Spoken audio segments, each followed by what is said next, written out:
owner of the US Mega Farmest video is Puremont para Intratnamiento Wino Infringed Recos de Autorenales. Los Recos de la Novela y la Imagen son del autor original, no reclamo más propiedad. No te gusta esperar y quieres escuchar este fanfic completo ahora? Suscríbete a nuestro Patreon, donde encontrarás los mejores fanfics. Chapter 551 A sudden police car time, like a fleeting white horse, flows by quickly, but nothing will be left.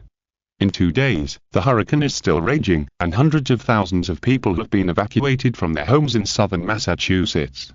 Theodore even called Kinzu in person to ask him if he needed to evacuate. As for the loss of the ranch, he promised that someone would definitely compensate for it. However, Kinzu looked at his family and decided to wait and see. After all, the hurricane was still a little far away from him. Theodore didn't say anything else, but just told Kinzu to evacuate quickly if anything went wrong. Kinzu nodded repeatedly on the phone, feeling a little strange in his heart. He and Governor Theodore were not that familiar, right? Did he need to be so polite? Clean, I had a great chat with Mr. Bud before, and he asked me to take care of you before he left, so you can't get into trouble. If anything goes wrong, evacuate to Boston immediately. After all, you're by the sea, and I'm worried that the hurricane will affect you. Kinzu nodded in realization and agreed repeatedly. Don't worry, Governor, I won't joke with my life. If anything goes wrong, I will evacuate immediately. After chatting for a few more sentences, Theodore hung up the phone when someone called him. Putting the phone aside, Kinzu shuddered involuntarily when he thought of Theodore's enthusiasm just now. Good guy, the old man's enthusiasm is really unbearable. Looking back, in the villa behind him, there were a lot of yin and yang, almost dazzling Kinzu's titanium alloy dog eyes. The 12 female soldiers have been completely cured, and they are dressed in fancy clothes and walk around in the villa. Why? They can't stay idle. Although Kinzu re-signed that bodyguard contract with them, it was raining outside and they had no room to show their abilities. So, under the leadership of Erica, a group of women soldiers took the initiative to take on the housework and chores in the villa. But how could Eva and Dale let them be so busy?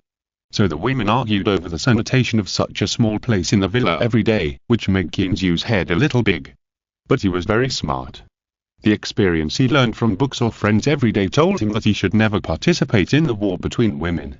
So, he said nothing and did not participate in the dispute between the few people.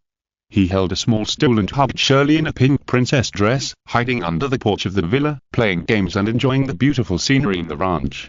Although Mobica and Donald repeatedly asked how Kinzu cured them in the past few days, Kinzu always smiled mysteriously.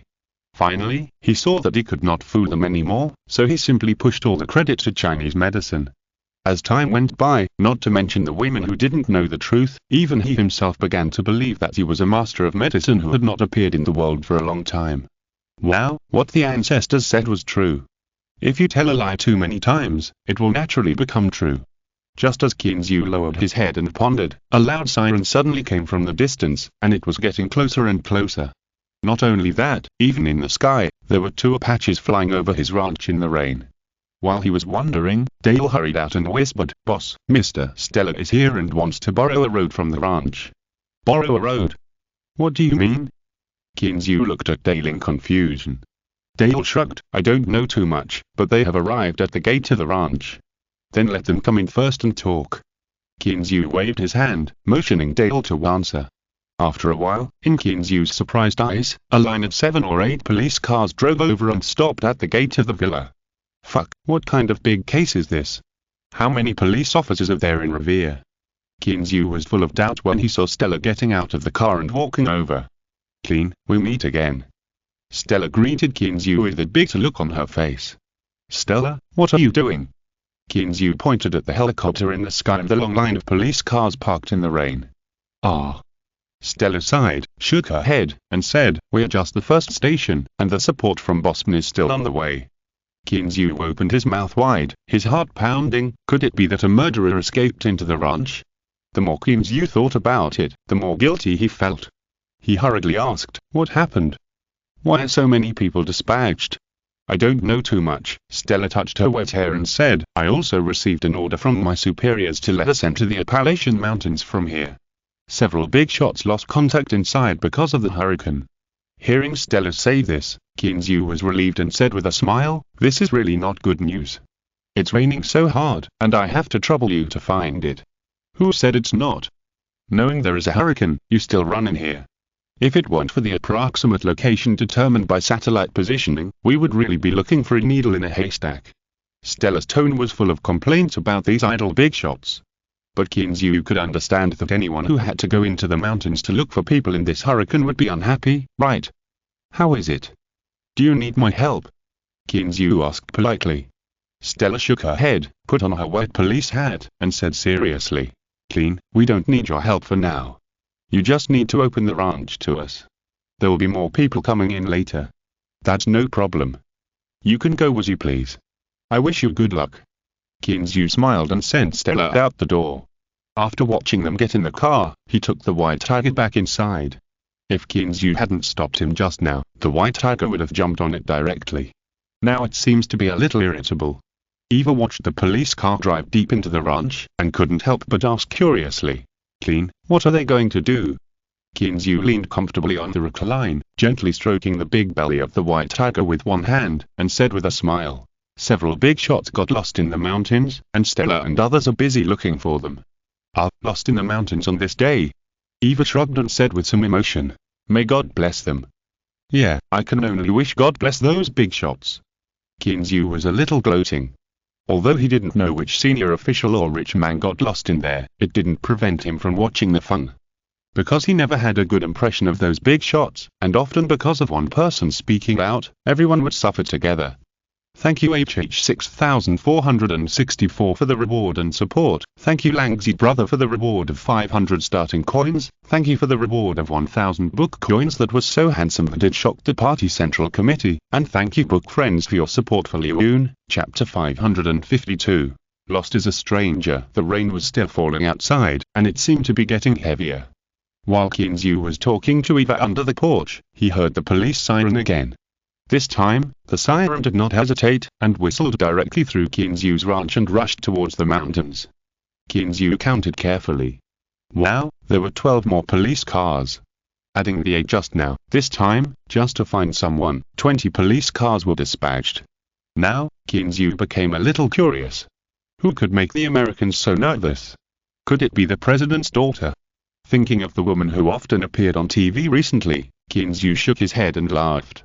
Not far from here, a team of 7 or 8 people were walking hard in the Appalachian Mountains. It was just a little strange that among the 8 people, several people were dressed very strangely. Not only did they wear robes, but they were also covered with a veil. "Hey, man, when can we get out of this damn mountain?" The leading man in a robe looked at the white companion beside him helplessly. The white man shook his head, smiled bitterly and spread his hands. "Ben Carter, I also want to know the answer to this question, but unfortunately, only God knows it now. What should we do now?" The robed man looked at the sky with some frustration. They had been walking in this ghost place for almost a day. "Ben Carter, don't worry, our satellite signal has been sent out, and someone will come to rescue us soon." The white man looked at the locator in his hand, not knowing whether they received the signal. To be honest, he also felt very strange. Their mobile phones have no signal since they got lost. Although the communication here is somewhat blocked due to the hurricane, it is not to the extent that they can't make calls. Not to mention their confusion, Kinzu looked at Erica and Dale in front of him, pointed at the bags in their hands, and Kinzu was a little confused. "What are you doing?" The two women looked at each other, and Dale stood up. "Boss, let's go to Boston now to find out whether it was done by those Japanese people. But the weather outside is like this now, how can you go?" Kinzu frowned a little, he thought it would be better to wait for 2 days. Dale shook her head in disagreement. "Boss, it is precisely because of the bad weather that they have no time to move, so we can find that target more easily." Kinzu felt that he was convinced by her. But looking at the bad weather outside, he was a little worried about the safety of the two, and for a moment, he was very entangled. Seeing that Kinzu was still a little hesitant, Dale nodded at him. "Don't worry, boss, we know what to do. Okay, when you go there, find Chenmu to understand the situation, and you should also pay attention to safety. If it doesn't work, come back, I will find someone else to do it." There was no way, Kinzu finally compromised helplessly. Watching the shadows of the 2 cars disappear in the rain, Kinzu felt an indescribable feeling in his heart.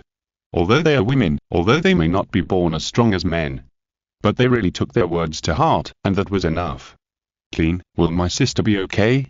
Eva came over from behind, looking at the car in the distance with some worry. Don't worry, it's just checking something, there's no danger. Kinzu smiled and patted her little hand, pulling her into the villa. In the afternoon, the rain was a little lighter. After lunch, Kinzu felt a little bored, so he put on a bamboo hat and wanted to go to the dock to take a look. But before he went out, Kinzu stopped and looked at the two female bodyguards who followed him, wondering. Elsa, Ween, what are you doing? The two female soldiers were a pair of sisters. Although they looked a little different, they both hit standard big horse figures. They stood in front of Kinzu suddenly, which really made him a little overwhelmed. Boss, we are protecting your safety. Elsa said seriously, looking at Kinzu with a look of admiration and gratitude. I'm just going to the dock. Kinzu scratched his head and said with a smile, it's still raining outside, so don't go out. The two girls shook their heads together, and it was I who spoke up. Boss, the captain told us before he left that we must stay with you and protect you. Stay with you? Kinzu rolled his eyes, thinking that you guys won't leave even when I sleep. But looking at the two girls' determined eyes, he didn't say anything, just follow them. Who knew that just as he was about to leave, the little girl jumped up and ran over to join in the fun.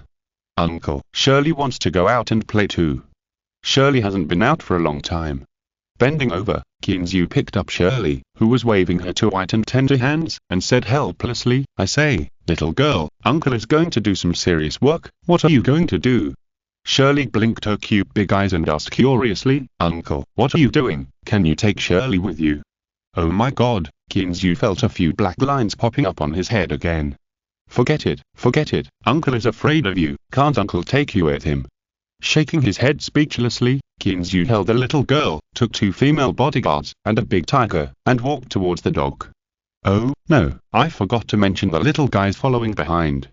Big Tiger and Little Tiger, and needless to say, the two brothers Daho and Xiaohe can't stay idle, and even the little ponies Yuliho slowly followed and joined in the fun. Hey, your little thing, what did I buy you back for? Kinzu was happy to see this. The footsteps that had just reached the door of the villa also stopped, and signaled a female bodyguard to get a small saddle, and Kinzu saddled this guy. After putting on the saddle, Kinzu put Shirley on the pony, put on a raincoat for her, and said with a smile, Come on, little princess, let's ride a big horse. Gee, ride a big horse. Shirley grabbed the reins and kept mumbling. The originally watery little face, not knowing whether it was due to excitement or happiness, became a little red, looking very cute. Kinzu smiled and led the pony in front, letting the two people and a bunch of beasts behind him follow, and staggered to the dock. It seemed that because the rain was a little lighter, Will, who had just been discharged from the hospital, was leading a group of fishermen and was busy on the deck. Seeing Kinzu, Will greeted him with a smile, Boss, how did you get here in such a heavy rain? Kinzu came up and punched the guy with a smile without saying a word. You know it's raining but you don't wear a raincoat. Who are you showing your chest and back to?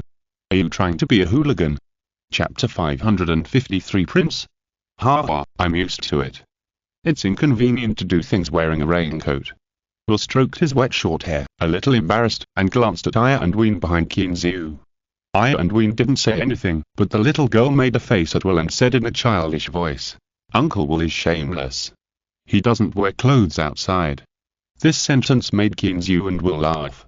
Kinzu smiled and touched Shirley's little head, explaining, Uncle Will is doing things for convenience. Little girl, you can't say that.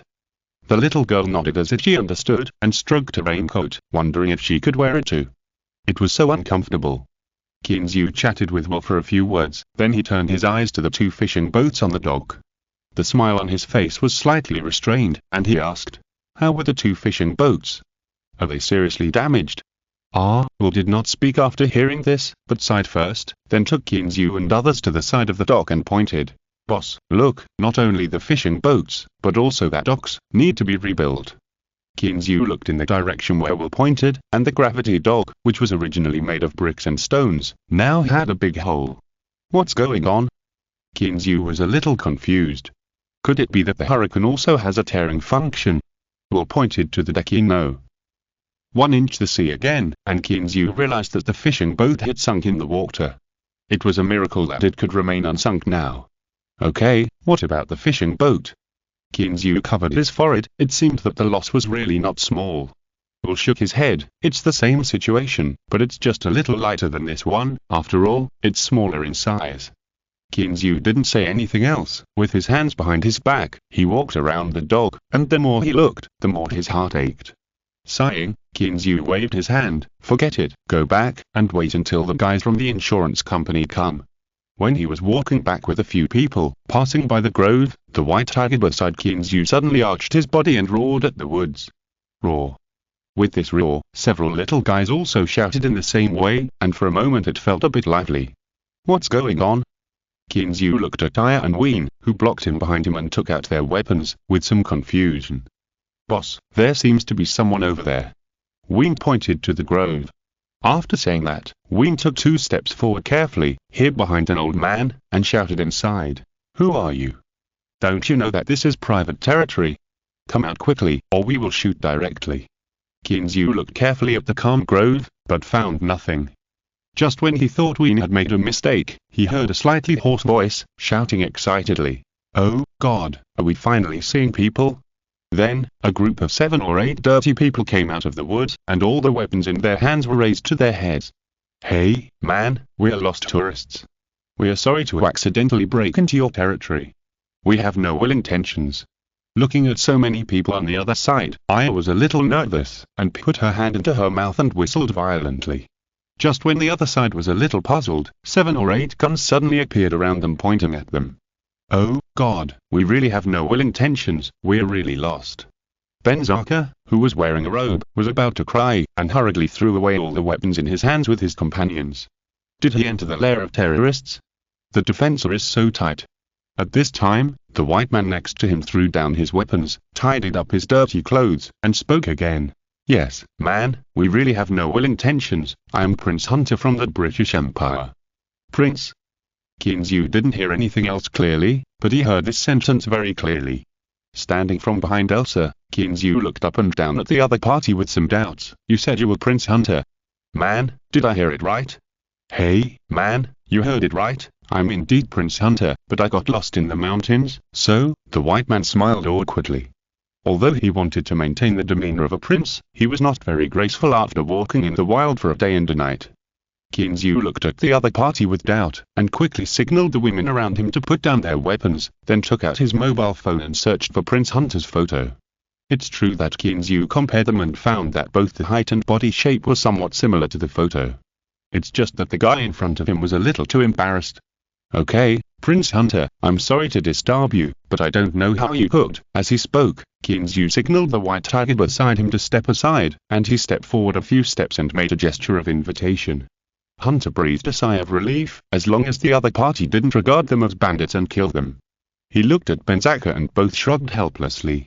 Although it was a bit strange that a Chinese was in charge here, it was obviously not the time to entangle this. So with the people behind them, the two followed Kinzu's footsteps and walked forward. What is this gentleman's name? Hunter asked very politely. Kinzu smiled. Prince Hunter, you don't have to be polite. You can just call me Kin. I didn't expect to meet you here. I didn't expect to meet you here. Hunter and Benzaka looked at each other, and both of them became a little alert. Seeing this, Kinzu smiled and waved his hand, saying, I was still wondering this morning which big shot got lost, and even the Boston police went into the mountains to look for him. Hunter was relieved, and then he seemed to have heard something incredible, and exclaimed, Kin, what did you say? Boston police? Then where is this place? Kinzu looked at this guy with some confusion. This is Revere, a small town in the suburbs of Boston. Oh, God, how is this possible? How did we get to Boston? Now even Benzaka realized that something was wrong. They clearly entered the mountain from the other side, so how could they get to Boston overnight? Kinzu shrugged and said apologetically, I don't know why you were in Boston, but this is Boston. As he was talking, he arrived at the door of the villa. Kinzu gestured to a few people and said with a smile, Prince Hunter, go in and clean up first. I will notify the police. Hunter looked at the luxurious villa in surprise and suddenly became curious about Kinzu's identity. I don't know if I should say MMP. It's just a holiday on November 1st. I have to adjust the holiday and work overtime to catch up with the progress. The author is so tired. Honey, please bring up my dragon bed quickly. Chapter 554 Stella's surprise. Walking into the villa with Hunter, Kinzu said to Eva, facing the surprised eyes of several women. Go find a few sets of my clothes for these gentlemen to wear first. Ahem, dear Clean, can you find a few sets of ladies' clothes? We have several ladies here. Hunter interrupted awkwardly. Ah? Kinzu was stunned for a moment. Looking back at the 8 people behind him, he found that there were indeed 3 women among them. It's just that they were sandwiched among the men, and 2 of them were wearing robes and veils. It's really not Kinzu's fault that he didn't notice it at this time. Ahem, Eva, take them to wash first. Touching his nose awkwardly, Kinzu directly sent several people to the public bathroom. After Eva and several people walked away, Kinzu sat back on the sofa, picked up his mobile phone and called Stella. The phone rang for a long time before it was answered by Stella, who asked tiredly, My dear Clean, what's wrong? Is there anything? Stella, are you looking for Prince Hunter again? Kinzu asked directly without being polite. Clean, how did you know? Sitting on a big rock, Stella wiped the rain off his face with a serious expression. He didn't remember telling Kinzu about this directly. Kinzu chuckled twice, and when Stella was waiting anxiously, he said, Dude, don't get excited, I have good news to tell you, Prince Hunter and his men are here with me now. What? Stella stood up excitedly, looked at his colleagues around him, waved his hand, walked to a corner, and said excitedly, Clean, you are crazy, why did you kidnap Prince Hunter and his men? This could kill people.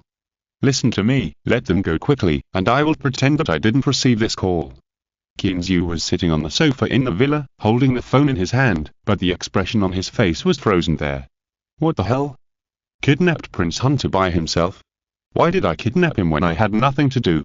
I say, Stella, what are you thinking? When did I kidnap Prince Hunter? Kinzu was a little amused and interrupted Stella's chattering. I just came to inform you that Prince Hunter and his friends are now in my villa and are safe. This time it was Stella's turn to be confused. She didn't react for a long time. After a long time, she asked with some stammering. Clean, what do you mean? Prince Hunter is in your villa now. You didn't kidnap them, so how did they get there? Kinzu rolled his eyes and was too lazy to talk to this guy. He said directly, I told you the matter. If you don't want this credit, Hunter will start to contact his family after he takes a shower. Yes, definitely. Stella shouted excitedly. Clean, wait, I'll be back soon. Well, that's it. They are still taking a shower now. I'll prepare some food for them later. Come on. Kinzu said, and hung up the phone with Stella's gratitude. If Stella hadn't helped him several times, he really wouldn't have done it. He would have called Hunter and asked him to contact his family. On the other side, after hanging up the phone, Stella was full of energy. He took out the walkie-talkie and shouted loudly. Calling everyone, calling all search personnel, now the target is Tycoon Manor, assemble quickly, go. Go. Go. As for himself, Stella found an open space and directly called down the Apache flying in the rain. After getting on, he shouted, Hurry, go to Tycoon Manor, the Tycoon Manor. So, before Hunter and the others had finished taking a shower, Kinzu looked at Stella jumping off the plane with a look of astonishment. Fuck, you were abusing your power for personal gain. Kinzu muttered speechlessly. Stella didn't care about Kinzu's mumbling. He rushed into the villa impatiently, looked around anxiously, and said, Clean, where is Prince Hunter? Where are they? On the way here, he had already reported to his superiors. When he heard his superiors' excited praise, his heart was still hot. Hey, man, you should calm down now. Kinzu pressed the somewhat excited Stella to the sofa, and laughed and teased. Look, our patron saint of America, how sloppy he looks like. Stella also came back to his senses from his excitement at this time. Looking at his appearance through the small mirror that Mobicle brought over, he was shocked. Not only was his police uniform messy, but there were also a few leaves on his hair, and his face was also dusty. Ahem, Clean, good man, can I borrow your bathroom? Stella was embarrassed and wanted to find a crack in the ground to crawl into. You know, every time before he went out, he paid attention to his appearance. This time he was really embarrassed. Okay, Stella, go get ready first. Kinzu smiled and pointed upstairs. Prince Hunter and the others are also washing up, they should be ready soon. When Kinzu sent Stella to the bathroom and walked back to the living room, the girls who were watching the excitement couldn't help it. Clean, you said those guys just now were Prince Hunter, the sun never sets. Mobica pointed upstairs in disbelief. Kinzu nodded and handed over his mobile phone. Look, do they look like them? After taking the mobile phone, Mobica, Onid, and Haley gathered together to study, pointing out something from time to time. Uncle, the prince is here, but where is the princess? Shirley blinked her big eyes and stared at Kinzu, asking in confusion, is the prince here to wake up the sleeping princess? Yes. Kinzu was a little embarrassed. A sleeping princess? The little girl must have read too many fairy tales. Just as the girls were discussing enthusiastically whether this was Prince Hunter, Stella came out after getting ready. Clean, look, how do I look now? Kinzu looked back, nodded and praised. Well, it's really good, a bit like a decent person. Stella didn't understand the profound Chinese idiom culture. He thought Kinzu was really praising him, and raised his eyebrows proudly. Of course, I was the most handsome one in the police academy back then.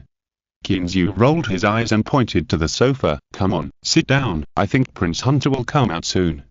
Stella restrained his smile after hearing this, looked outside, and after confirming that his men had arrived, he took out the photo from his arms and carefully identified it.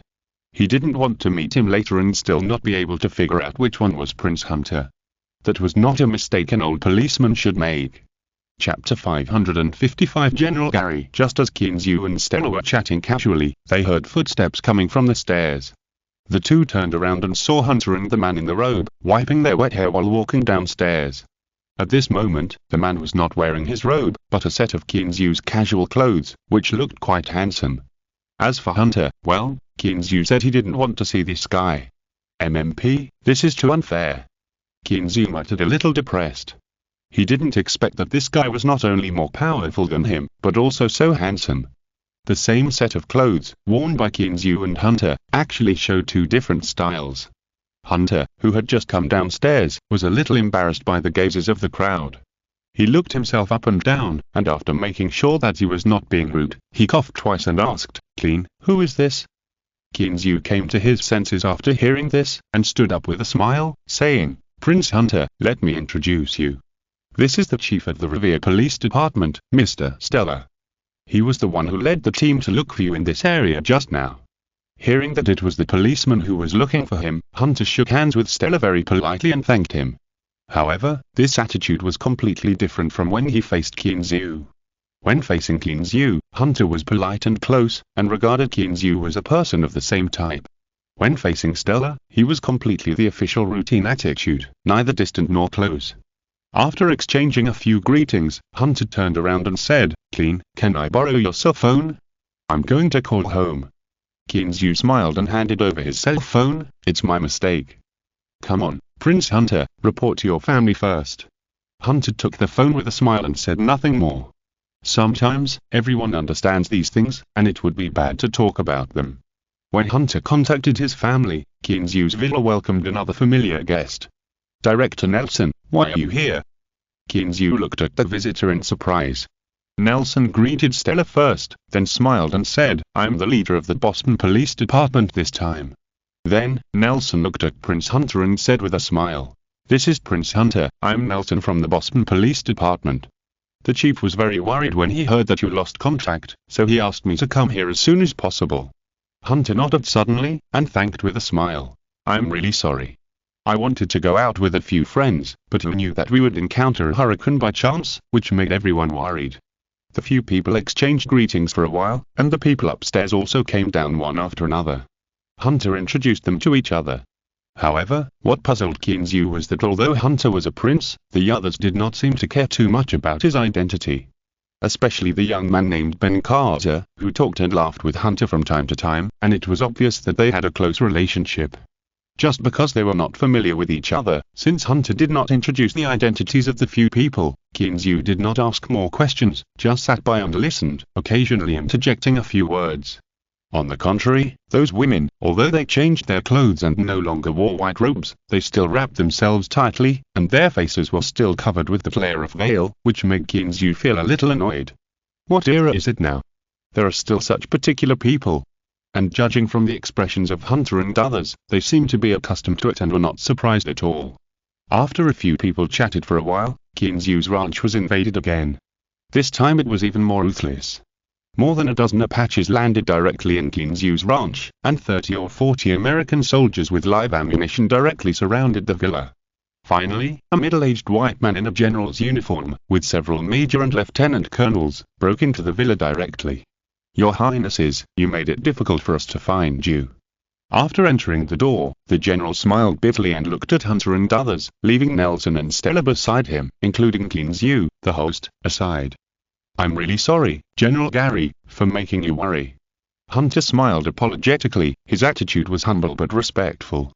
General Gary nodded with satisfaction, and gestured to Hunter and the others with a smile, saying, "Your Highnesses, the President has prepared a welcome banquet at the White House. Let's go now." Hunter and Benkaza looked at each other, shrugged helplessly, nodded, looked at Kinzu, and said, "Clean, in this case, let's talk next time." Kinzu stood up with a smile and shook hands with the two of them. "Your Highnesses, be careful on the road, I won't see you off." At this time, General Carey next to him seemed to have just seen Kinzu, and couldn't help but exclaimed, and asked, "Are you Kinzu?"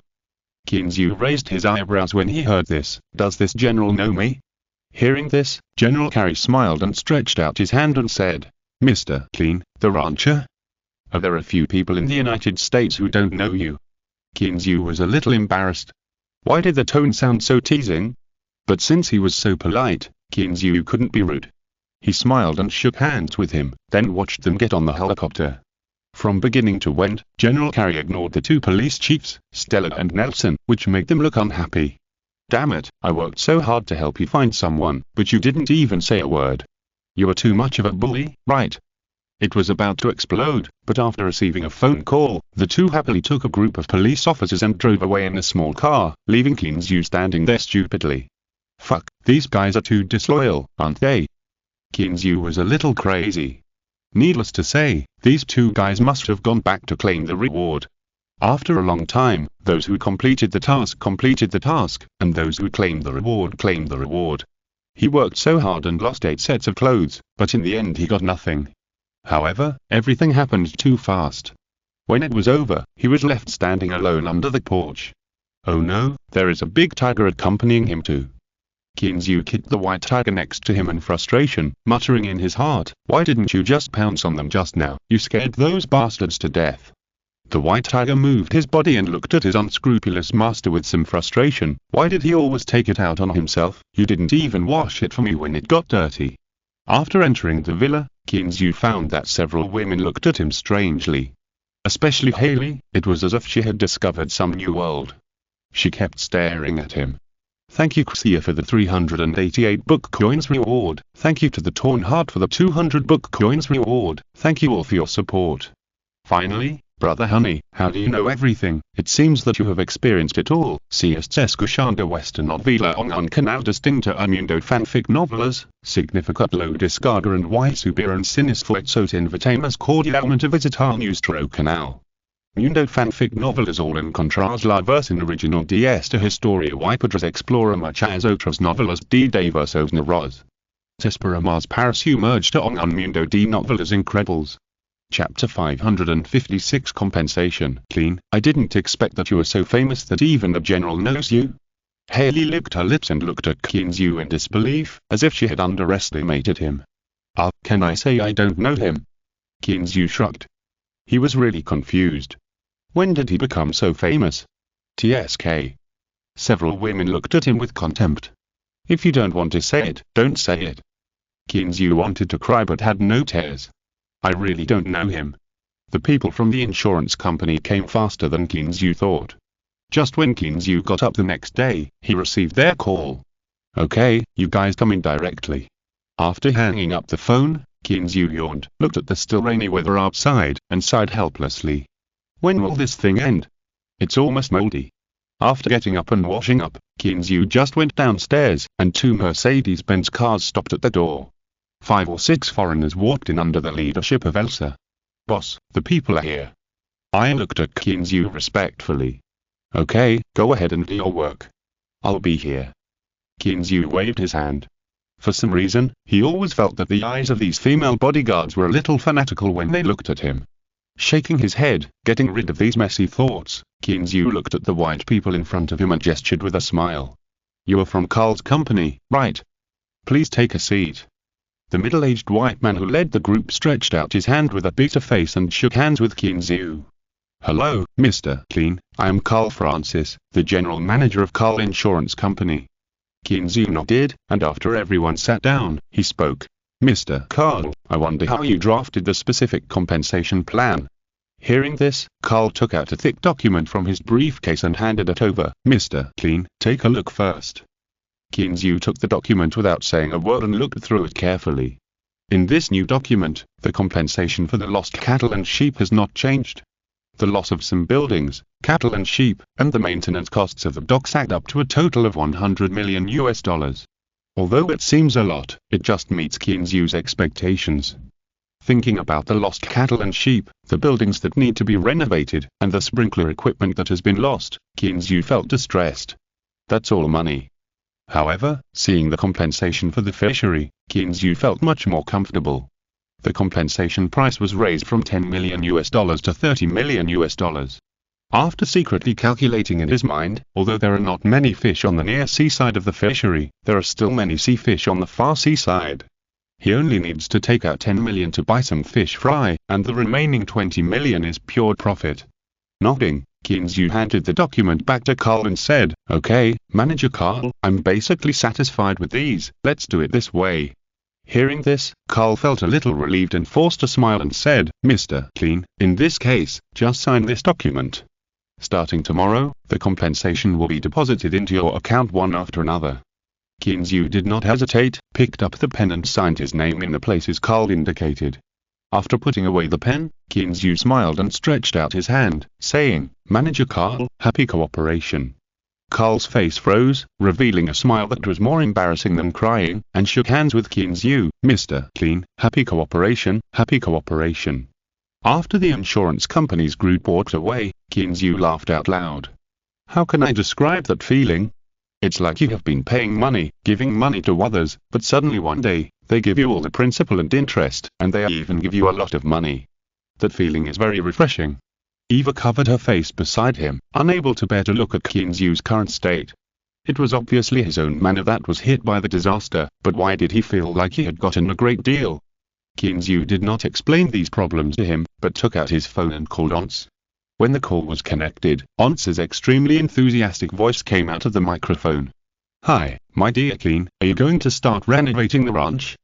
Kinzu smiled and nodded. Of course, Once, how were your project preparations going? Once heard this and turned around in the office excitedly. This is another big business. Clean, don't worry, the professional team and professional construction vehicles will be able to drive into your ranch early tomorrow morning. Kinzu nodded slightly with satisfaction, worthy of being someone who understands his temper. In this case, I'm relieved. As long as the quality is completed well, the US dollars will definitely be indispensable to you. Don't worry, Clean, there will be absolutely no problem with our work. Once patted his chest and guaranteed. Oh, really? Kinzu's mouth cracked, revealing a playful smile.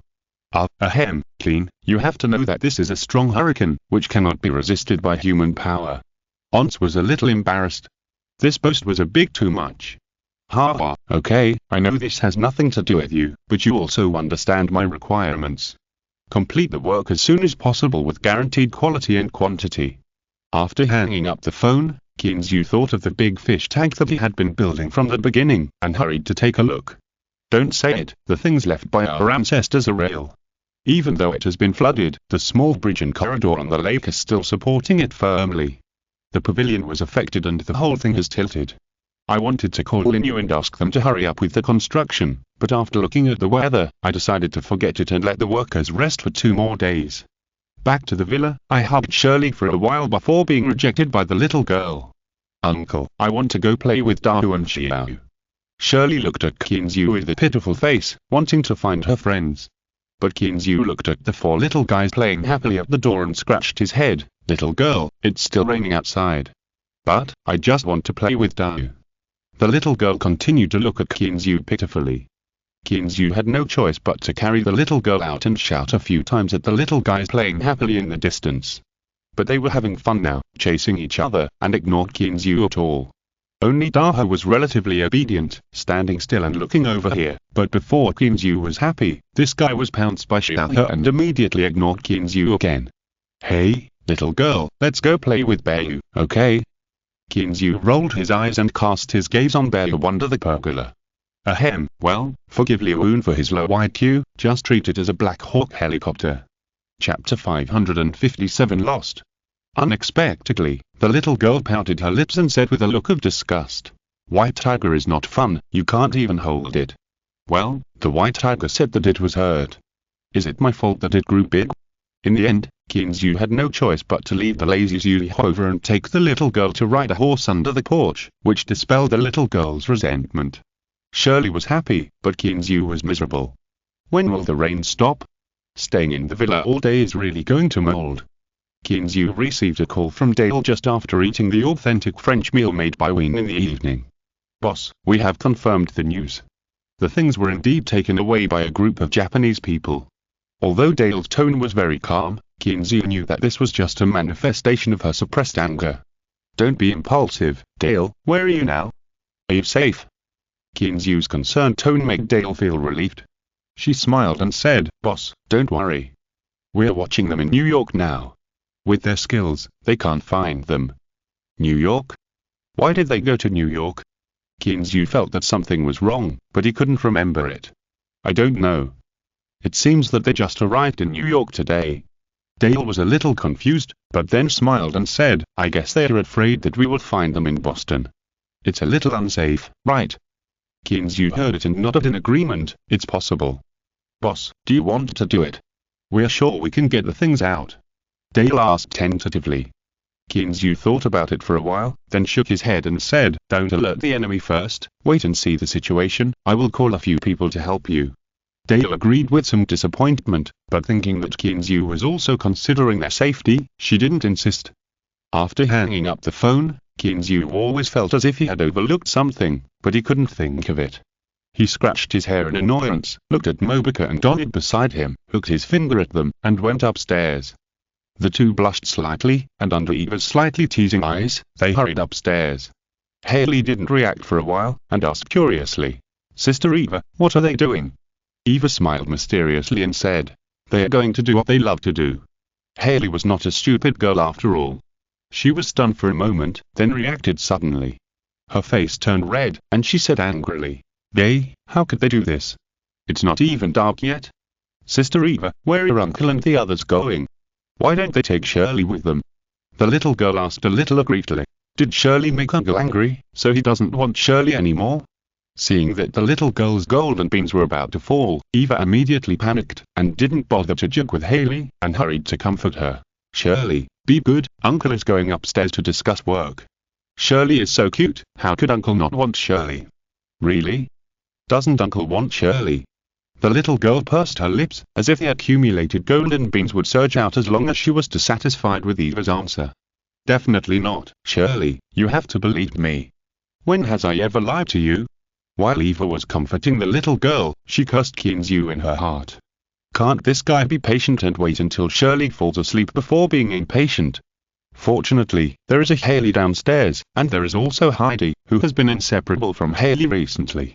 So after the efforts of the two and one bird to persuade her, Shirley finally burst into tears and smiled, showing her sunny smile again. However, Kinzu didn't know these, and he didn't want to know. There were a lot of things that happened today, so that his mind was a little confused, and he still hasn't figured it out. After a night of conquest, Kinzu got up early the next morning with satisfaction. When he washed up and went downstairs, the two girls on the bed were still sleeping soundly, without any reaction. Downstairs, the bodyguards and Eva got up very early, cleaning the house and helping with cooking. On the contrary, Eva is now free and is playing with Shirley. "Uncle, you're up." Seeing Kinzu coming downstairs, Shirley stood up immediately and stretched out her hands for a hug. Kinzu touched the little girl's head helplessly, bent down and picked her up, and asked with a smile, "Why did you get up so early today? Aren't you going to play with your big tiger?" I get up so early every day." The little girl raised her head with a proud expression. However, she then thought of the big tiger Kinzu mentioned, and curled her lips again. The big tiger was taken away by the white tiger, and it seems to have gone to the woods. Took away? Kinzu was a little confused. Where could they go? Just when he wanted to ask clearly, he saw Ween coming over with a steaming breakfast. "Boss, come and try the breakfast I made." "Oh? You can cook too?" Kinzu looked at Ween with some surprise. He was already surprised that I could cook, so how could Ween cook too? A girl's nowadays proud of being able to cook. "Of course, I learned it from my sister." Ween put a bowl of clear soup, a sandwich, and a few hot dogs on the coffee table, and said with a smile, "Boss, try it." Kinzu was not polite either. He sat down on the sofa, picked up the sandwich and took a bite. While eating, Kinzu kept praising Ween, and Ween's big eyes narrowed into slits. Gong. Seeing Kinzu eating so deliciously, the little girl who had just eaten 2 hot dogs and a sandwich in the morning couldn't help swallowing her saliva. "Uncle, I want to eat too." "Huh? Are you not full yet?" Kinzu looked at her curiously. Seeing the little girl nodded, Kinzu smiled and handed the sandwich to her mouth. "It seems that you also think that the breakfast made by Sister Ween is good." Just as several people were talking and laughing, eating delicious breakfast in the villa with continuous drizzle, Kinzu's mobile phone on the side suddenly rang. Kinzu's heart skipped a beat when he heard the voice. The bad premonition in his heart came again. He picked up the phone and saw that it was Dale's call. Did something happen to them? Without thinking too much, Kinzu quickly answered the phone. "Dale, what's wrong? Did something happen?" Dale on the other end of the phone was stunned for a moment, and asked hurriedly, "Boss, you know everything." Kinzu's heart skipped a beat. Did something really happen? He hurriedly asked. "What happened? Tell me quickly." Dale didn't waste time, and said apologetically, "Boss, I'm sorry, we lost the bluefin tuna. Thank you for the reward from Tintin 5216. It's my first reward, and I feel honored." Chapter 558 Big Guy. What? Kinzu didn't understand what Dale meant for a moment, and couldn't help asking, "What do you mean you lost the bluefin tuna?" "Last night, the bluefin tuna was shipped away by them." Dale's voice was full of shame. Kinzu finally understood what was going on, and asked hurriedly, "How did you know the bluefin tuna was shipped away?" Dale looked at the dog opposite with a dejected look, and said helplessly, "They put the bluefin tuna in the warehouse on the dock yesterday. I didn't expect them to dare to ship it away now." "Then what?" Kinzu asked impatiently. "Then, when I came to see it this morning, the place was empty." Dale and Erica looked at each other helplessly. Kinzu was scratching his head and said helplessly, "I asked you how you knew they shipped the bluefin tuna away, what ship they used, and where they shipped it to." This. "Boss, I'll go over and check it out right away." Not only Dale, but even Erica felt ashamed after hearing this. They really didn't know these things. After a few simple words, Kinzu hung up the phone and lay down on the sofa in a depressed mood. Hurricanes may hit the sea at any time, and due to the influence of hurricanes, the wind and waves on the sea are generally much stronger. Even those 10,000-ton cargo ships have tried to reduce the time of sailing these days, not to mention ordinary cargo ships. Under such circumstances, they dared to load bluefin tuna on the ship. Are they going to die? Thinking of this, Kinzu picked up his mobile phone and called Douglas. "What's wrong, Clean? What happened again?" Doug's somewhat surprised voice made Kinzu a little embarrassed. It seems that he really doesn't come to the temple for no reason. After coughing awkwardly twice, Kinzu smiled and said, "It's okay. I just want to ask you, how is the matter from the past 2 days? Is there any news?" Douglas suddenly said "oh," then smiled and said, "Hey, Clean, you are too anxious. Don't worry, I have told them to call me as long as there is an exit record." "Is that so? Then I feel relieved." After a few more pleasantries with a smile, Kinzu hung up the phone and rubbed the phone back and forth. Since there is no exit record, it means that he was smuggled. These little dwarfs from the island country actually played this trick on him. But it's useless for Kinzu to be anxious now. He has no clue now. He can only hope that Dale and the others can find some useful information. And Dale did not disappoint Kinzu. Just after lunch, Kinzu was still lying on the sofa leisurely teasing the little girl when he received a call from Dale. After handing the big hat to the little girl, Kinzu took the phone and walked into his office. Looking at Kinzu's back, Mobika touched her chin in confusion. Kin seems to have encountered something again. Onid nodded in agreement. "Yes, I rarely see him like this now." Haley added, "Didn't you notice that his 2 female bodyguards are gone?" Mobika and Onid were stunned at the same time. "Are you talking about Dale and Erica? Didn't they say they were going to buy some things?" Haley curled her lips. You are just stupid. You believe everything they say. Can't you check for yourself if you have nothing to do? What else is needed here? The two girls looked at each other in silence for a while. After thinking about it carefully, it seemed to be true. Some worried eyes cast towards the office, wondering what his current situation was. After Kinzu entered his office, he closed the door casually, sat in the boss chair, turned on the computer, and asked, Dale, how is your investigation going? Boss, I found it. I found it from a stevedore at the dock. Dale reported excitedly. Oh, tell me, where is the ship going? Kinzu sat up straight and asked impatiently. Boss, according to the stevedore's confession, this is an ordinary merchant ship going to the island country. It set off at midnight yesterday. There is no special mark on the hull, but there is still a name, called Kingborough. Dale reported all the stevedore's confessions in one breath without hiding anything. They are really brave. Kinzu muttered to himself. Boss, it's our fault. We didn't keep a close eye on it. Dale's tone was still full of apology. She also heard Shenmue say yesterday that this bluified tuna would cost at least $10 million. That's $10 million. Not to mention US dollars, even if it's RMB, Kinzu has rarely seen so much. Kinzu smiled indifferently. Let's not talk about this for now. Think of a way to see if you can get their main route. Dale nodded and said, Don't worry, boss, I'll go ask around. Kinzu smiled and nodded. Well, go ahead, be safe. After hanging up the phone, Kinzu tapped unconsciously on the desk with one hand. But in his mind, he was thinking about how to get the bluified tuna back. Go after them directly by boat. Not to mention whether he can catch up. The key is that he doesn't even have a boat now. Call the police. What about evidence? This is a society that emphasizes both human and material evidence. He can't produce evidence to prove that his bluified tuna was stolen by these guys. So, what should he do now? Unconsciously tapping the table, Kinzu's eyes wandered around, and inadvertently found a huge figure outside. Yes, there is this guy. Kinzu slapped his thigh and ran out impatiently. Clean, what's wrong with you? The three girls who were chatting outside asked in confusion. Kinzu rubbed his hands and smiled. Nothing, you guys continue chatting, I'll go out for a while. After saying that, he hurried out of the villa without waiting for the others to react. What is he doing? So anxious. Haley looked at Kinzu's back with some confusion. Before Mobuka and Donit could react, they heard another voice. Big guy, it's the big guy who's back. Heidi was a little timid, and arched into Haley's arms, as if she would feel more secure this way. Big guy? What big guy? The three girls looked at each other, and their curiosity burned like a raging fire. Do you want to go and take a look? Haley suggested impatiently. Wouldn't it be a bit bad? Mobuka hesitated. Although she was also a little tempted, she was afraid that it would disturb Kinzu's business. It's okay, we'll just go take a look and not delay his work. Haley tried her best to persuade him. Her curiosity was about to break through the sky. What kind of big thing is it? Is there a bigger one than the white tiger at home? Chapter 559 Kinzu's method. Well, then, let's go and have a look. Mobuka finally made up her mind.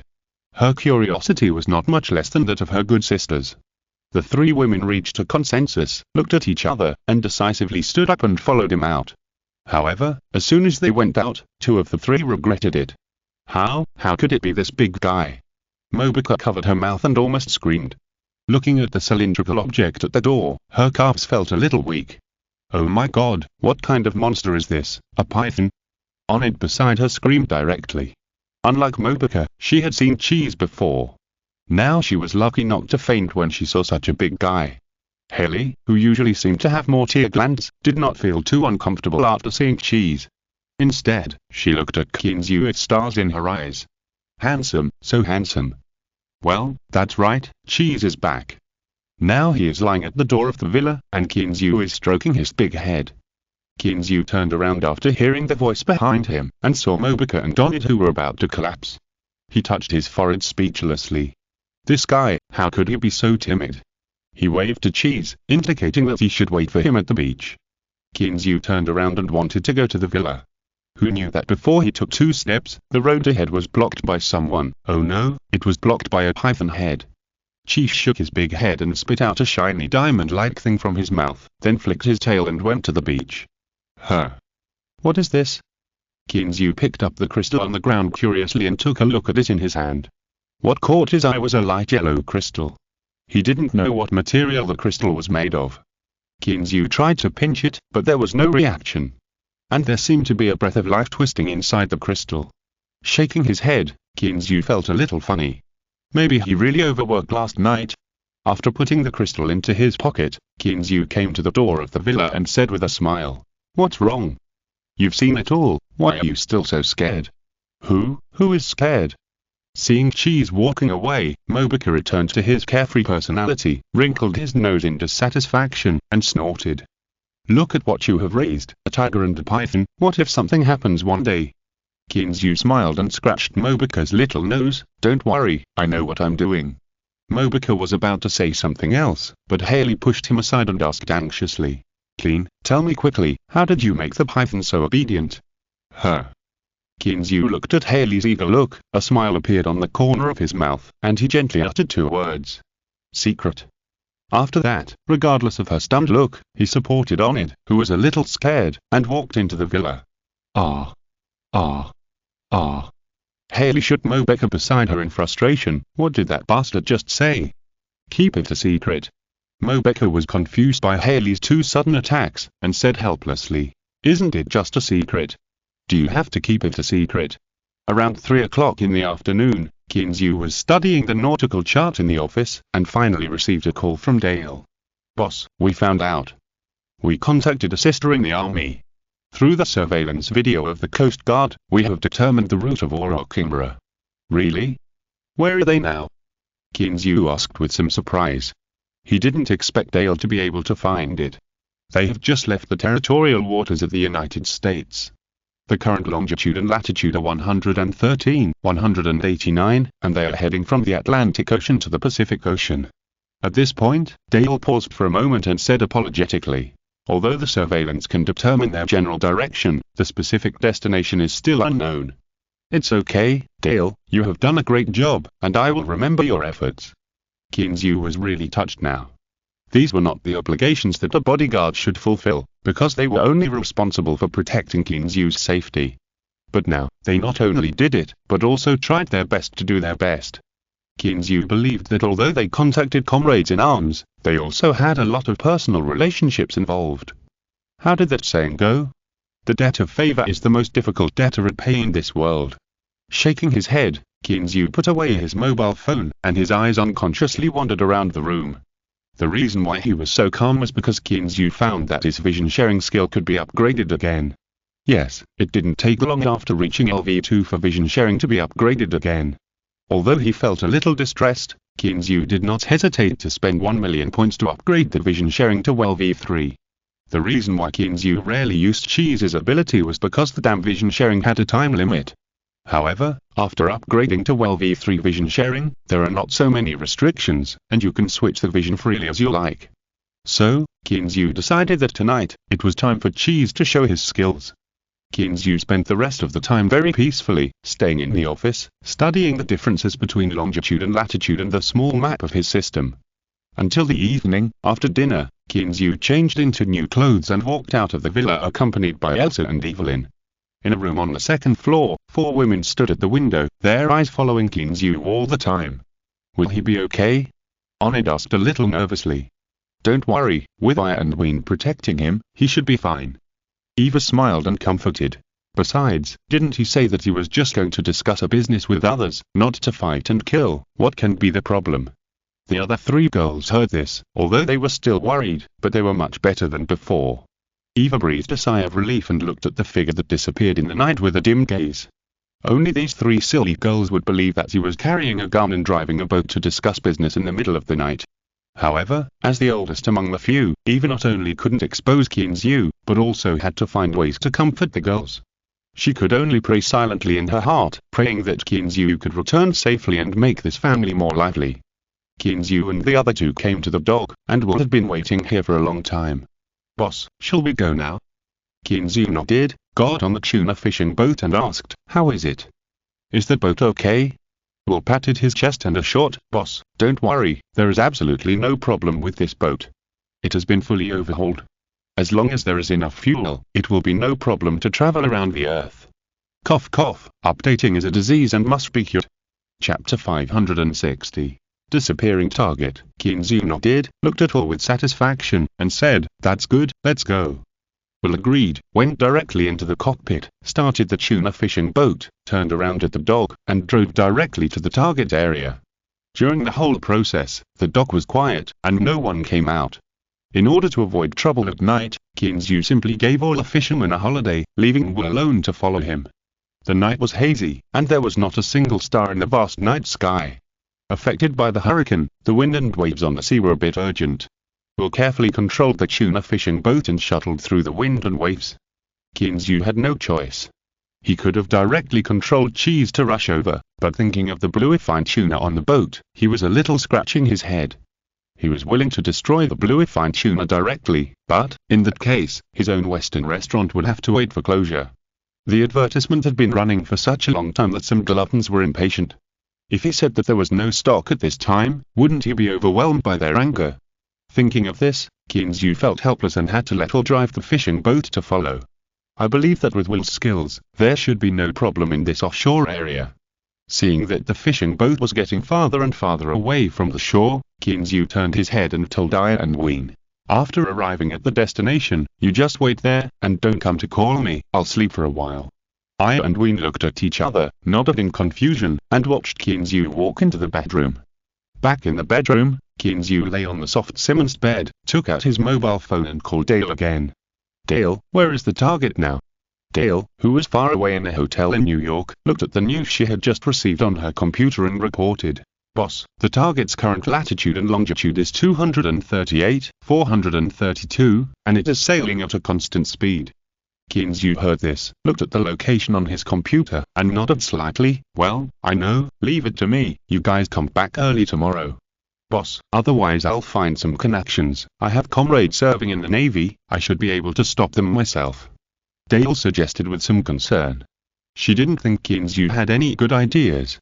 In the vast ocean, apart from sending out warships or Coast Guard ships, what else could stop a merchant ship? "Okay, leave it to me, don't worry, just come back early." Kinzu didn't say much and hung up the phone directly. There is no way to explain this, unless he wants people to think he is a psychopath. Of course, the probability of slicing is still very small. The world is so big, and there are many strange things happening every day. Some are rumors, some are true, and some are intentional. If it is really that easy to slice, there won't be so many unsolved mysteries. Putting aside his thoughts, Kinzu changed to a comfortable position, and his sight shifted directly to Cheese. In the cold sea water, a golden python with a body length of nearly 10 meters and dense golden patterns all over its body slowly opened its big eyes like lanterns. In its eyes, there was a kind of excitement and expectation. Yes, the golden python has grown up again. During the period when Kinzu didn't pay attention to it, this guy has almost reached 10 meters. Now, its whole body has become fatter, and it is really as thick as a bucket. The whole body is covered with pieces of golden scales as big as an adult's palm, and it is shining with a bright light. It looks so majestic and beautiful.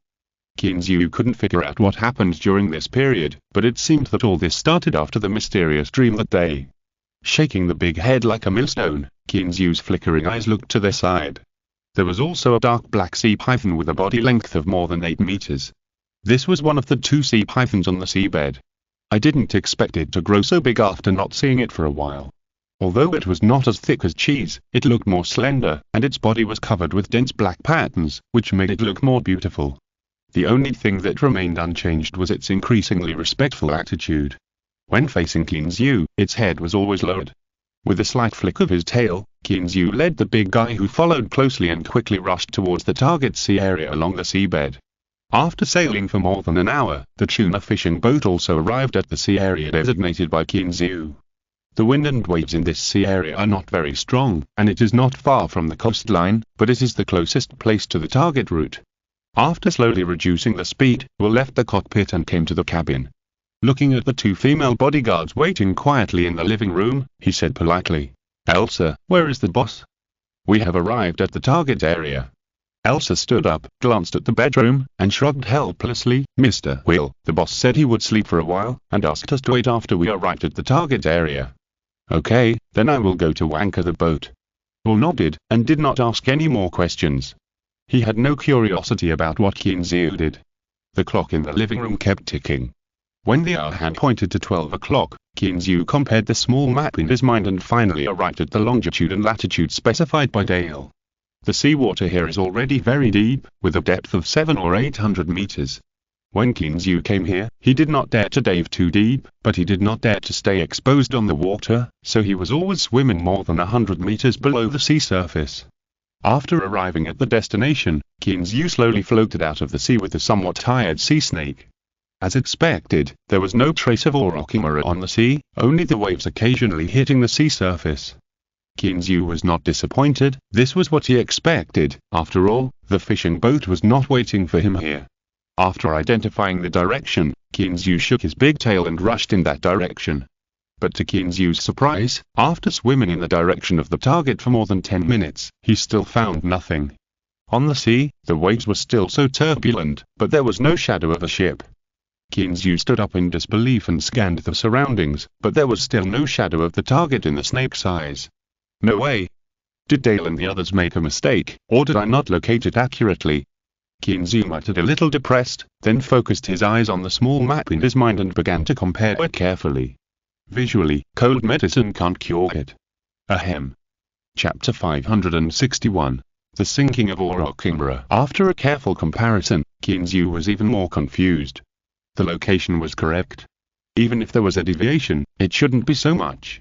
After closing the small map, Kinzu took the sea python and quickly searched in this area again, but still found nothing. Stopping on the sea, Kinzu looked at the night sky in confusion. What the hell went wrong? Retreating from his thoughts, Kinzu took out his mobile phone and called Dale again.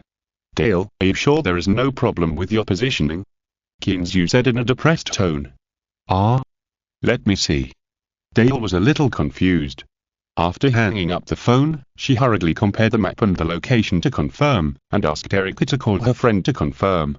After confirming that there was no problem, Dale picked up the phone and said in confusion, "Boss, I have compared it here, and the coordinates must not be wrong." Kinzu was even more depressed when he heard it. "Your coordinates are not wrong, is it my eyes that are wrong?" Just when Kinzu was about to say something, he heard Erica over there exclaimed, "Dale, come and have a look." "Erica, what's wrong?" Dale came to the sofa with her phone. "Look, this is the satellite positioning that was just sent. The coordinates of the Orokimura have not changed from before." Erica pointed to a message she had just received and said to Eva in confusion, "Is there a problem with their satellite positioning?" Dale was also a little confused.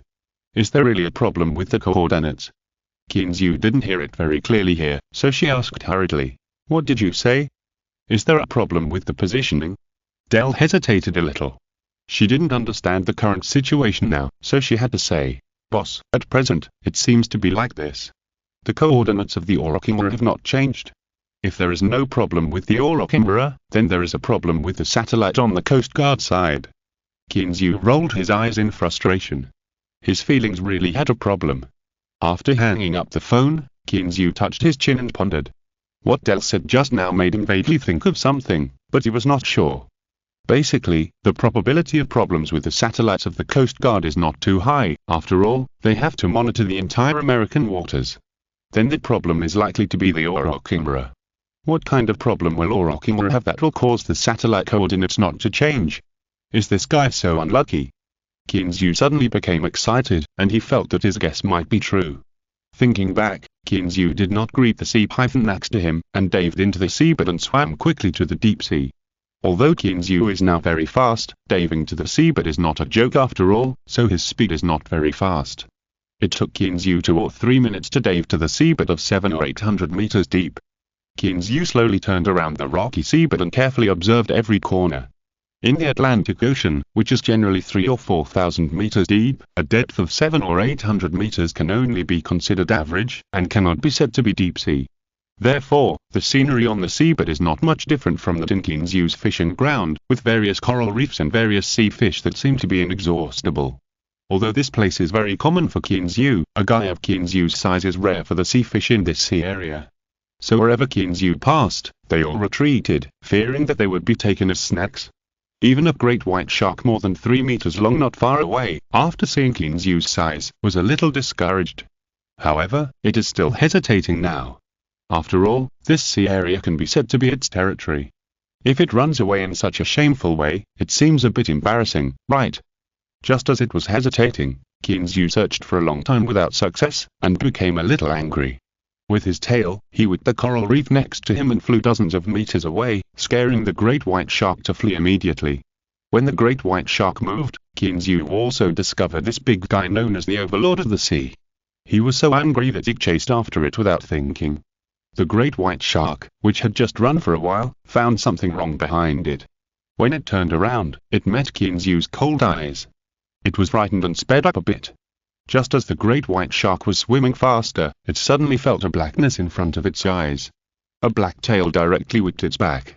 In an instant, the 3-meter-long great white shark flicked several times happily and plunged into the mud on the seabed. Kinzu was a little dazed watching from behind. He glanced at the sea python that came over. "Good guy, I just found a fun thing, and you ruined it." Wagging his tail in boredom, Kinzu turned around with the sea python and started looking again, leaving the great white shark crying alone in the mud. Pulling out his head with great effort, the great white shark looked at the two figures going away and roared angrily in his heart. "Damn, it's too shameless. It's all in vain to bring two to fight one." Just as the great white shark was wagging its tail frantically, wondering whether to rush up to fight to the death to defend its honor, it suddenly discovered that the two shameless guys in front of it had stopped. "Damn, can they still hear my voice? No, it's too dangerous here, I have to run away quickly." With a strong swing of its tail, the poor great white shark hurriedly fled in the opposite direction, secretly vowing in his heart that he would never come to this damn sea again. Kinzu didn't know that he had scared the great white shark so much that he had some psychological trauma. He was now staring at the thing in front of him, a little dazed. Could it be that his guess really came true? Because, in front of Kinzu, was a cargo ship that had capsized on the seabed. On the side of the cargo ship, a string of English could be clearly seen, which, after translation, was "Oral Kimbra." Swinging his tail, Kinzu slowly approached the cargo ship, which was more than 40 meters long. The freighter is white in color, and its main body is made entirely of steel. There are no obvious scars on the hull, so it is certain that the ship was not caused by human error. Since it was not caused by human error, there is only one possibility. The ship capsized. It was overturned by wind and waves. Kinzu sighed. It seemed to be just as he had guessed. Going out to sea in such dangerous weather would be very dangerous if one was unlucky. However, his sad mood only lasted for less than 2 seconds, because he suddenly thought of his goal. Looking at the freighter lying on the bottom of the sea, Kinzu's face became a little embarrassed. "Damn it, my bluefin tuna." Chapter 562 Extra Containers. Swinging his tail, Kinzu rushed towards the fishing boat frantically. "Damn it, if you die, don't take my baby with you." When he came to the freighter, Kinzu was a little confused. Where was the bluefin tuna placed? The freezer? Yes, the freezer. Kinzu shook his head and went into the cabin. Unfortunately, although the hull is large, Kinzu can't get in with his body. Lying on the seabed in front of the freighter, Kinzu was a little helpless. Could it be that he could get this freighter back? Tentatively pushing the freighter with his body, Kinzu remained silent and decisively chose to give up this fantasy idea. Kinzu's original plan was to destroy the power system of the freighter, making it unable to move, and then bring people over. But now, the freighter is silent, what should he do? After swimming around the freighter, Kinzu hardened his heart. "Damn, I don't believe it." After taking a few steps back, Kinzu directly launched a big move towards the deck of the freighter. As an ice cone hit the deck of the freighter, a dull sound suddenly came from the silent seabed. When the splashes dissipated, Kinzu smiled with satisfaction. A huge hole was blown out of the deck of the freighter. Kinzu stuck his head in to take a look, and was immediately overjoyed, because under the deck, there was indeed a cargo hold. Twisting his huge body, Kinzu rolled into the cargo hold and prepared to advance into the cabin along the cargo hold. But unexpectedly, in the cargo hold, Kinzu found several containers with a length of about 6 meters. Could it be here? Kinzu was a little confused. Then, he reacted and realized that he was also confused. The freighter was not a special fishing boat. How could it be possible to get a freezer for you at a high price? From this point of view, the bluefin tuna might really be packed in a container. As long as it is wrapped in ice, it will be no problem to persist for 10 days or half a month. However, there were only 2 bluefin tuna, so why were there so many containers? On second thought, they probably wanted to avoid leaking the news, so they made a few to make it look good. After figuring this out, Kinzu was even more satisfied, and he raised his tail and whipped the gap in the deck. If it was a complete deck, Kinzu might not be able to break it open. After all, although he was strong, his tail was not a sharp weapon after all, and it could only play a role in exerting force. But now it was different. With a gap, Kinzu whipped it hard several times and opened the deck. However, facing several containers more than 6 meters long, Kinzu fell into confusion again. He had enough strength, but he had no hands or feet. How could he take them? He turned his head and looked at the sea python next to him. This guy seemed to know that he was in great trouble, and he buried his head directly into the seabed, letting Kinzu look at him. Kinzu smiled helplessly, and he had no choice. Just when he wanted to go back and drive the boat, he suddenly remembered that he seemed to have a backpack. After stopping his action, Kinzu turned his head and looked at several large containers. His mind moved. Suddenly, the seawater surged, and several large containers suddenly disappeared from the spot. Because they disappeared too quickly, a hole suddenly appeared in the seawater, almost triggering an air cannon. This scared the sea python. Although he had buried his head just now, he had been secretly paying attention to the movements outside. Seeing such a large number of guys disappearing inexplicably, he was frightened and stood up immediately, looking around vigilantly. Kinzu ignored the surprise of the sea python, and looked at the small icons in his backpack with pride. He was in a happy mood. However, he did not get too proud. After the excitement period, he called the system in his mind, trying to figure out why he could do this. Host, your backpack is bound to your spirit. As long as you look at it, you can take in and put out items. Although the voice of the system was very cold, it gave Kinzu a feeling of becoming more and more emotional. However, after he understood the meaning of the system's words, he almost jumped up with excitement. So, no matter where he is in the future, he can put things into his backpack with just a python or other animals that can share vision. Is it really that awesome? This is simply invincible, okay? Turning his head, Kinzu looked at the sunken ship on the seabed, wondering whether to take the ship back as well. After all, there might be some valuable things on it. After thinking about it, Kinzu gave up this idea, not to mention that someone would definitely come to look for the ship later. Just to say that there must be the body of the island dwarf on the ship, which made Kinzu not want to touch the ship. Since the bluefin tuna was already in hand, Kinzu did not delay anymore, and embarked on the journey back to the ranch with the somewhat confused sea python.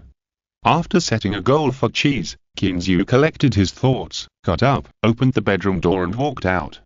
Looking at the 2 girls who were a little sleepy in the living room, Kinzu smiled and said, "Go tell Will that we are going back." Elsa and Evely looked at each other, but didn't say anything. Elsa got up and went to the cabin to tell Will, while Evelyn went to make a cup of coffee for Kinzu.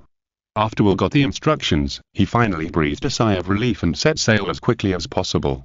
Although the wind and waves here are relatively calm, he doesn't want to stay in this damn place for even a second. When the ship started to sail, Kinzu called Dale again. He believed that Dale must not have slept yet. Sure enough, the phone was picked up as soon as it rang. "Boss, what's the situation?" Dale's voice was very worried. Although she didn't know what Kinzu was going to do, she was still paying attention to the coordinates of the Orochingra. It is estimated that the wind and waves on the sea are too big, and the Orochingra sank. Kinzu sighed. "Ah? It sank?" Dale was a little confused. Could it be Kinzu who did it? Yes, it sank. Kinzu nodded, then reacted and asked with a smile, "You don't think I did it, do you?"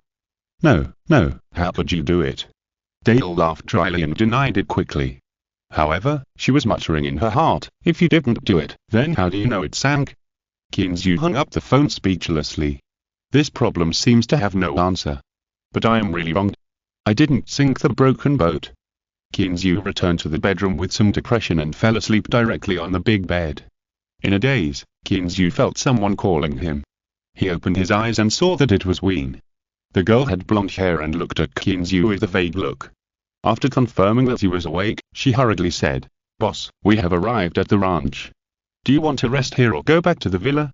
It's Monday, where does the money come from?" Si est escuchando esta novela en un canal distinto al mundo fanfic novelas, significat lo descarga and y subir en sinis fuerzos invitamos cordialmente a visitar nuestro canal.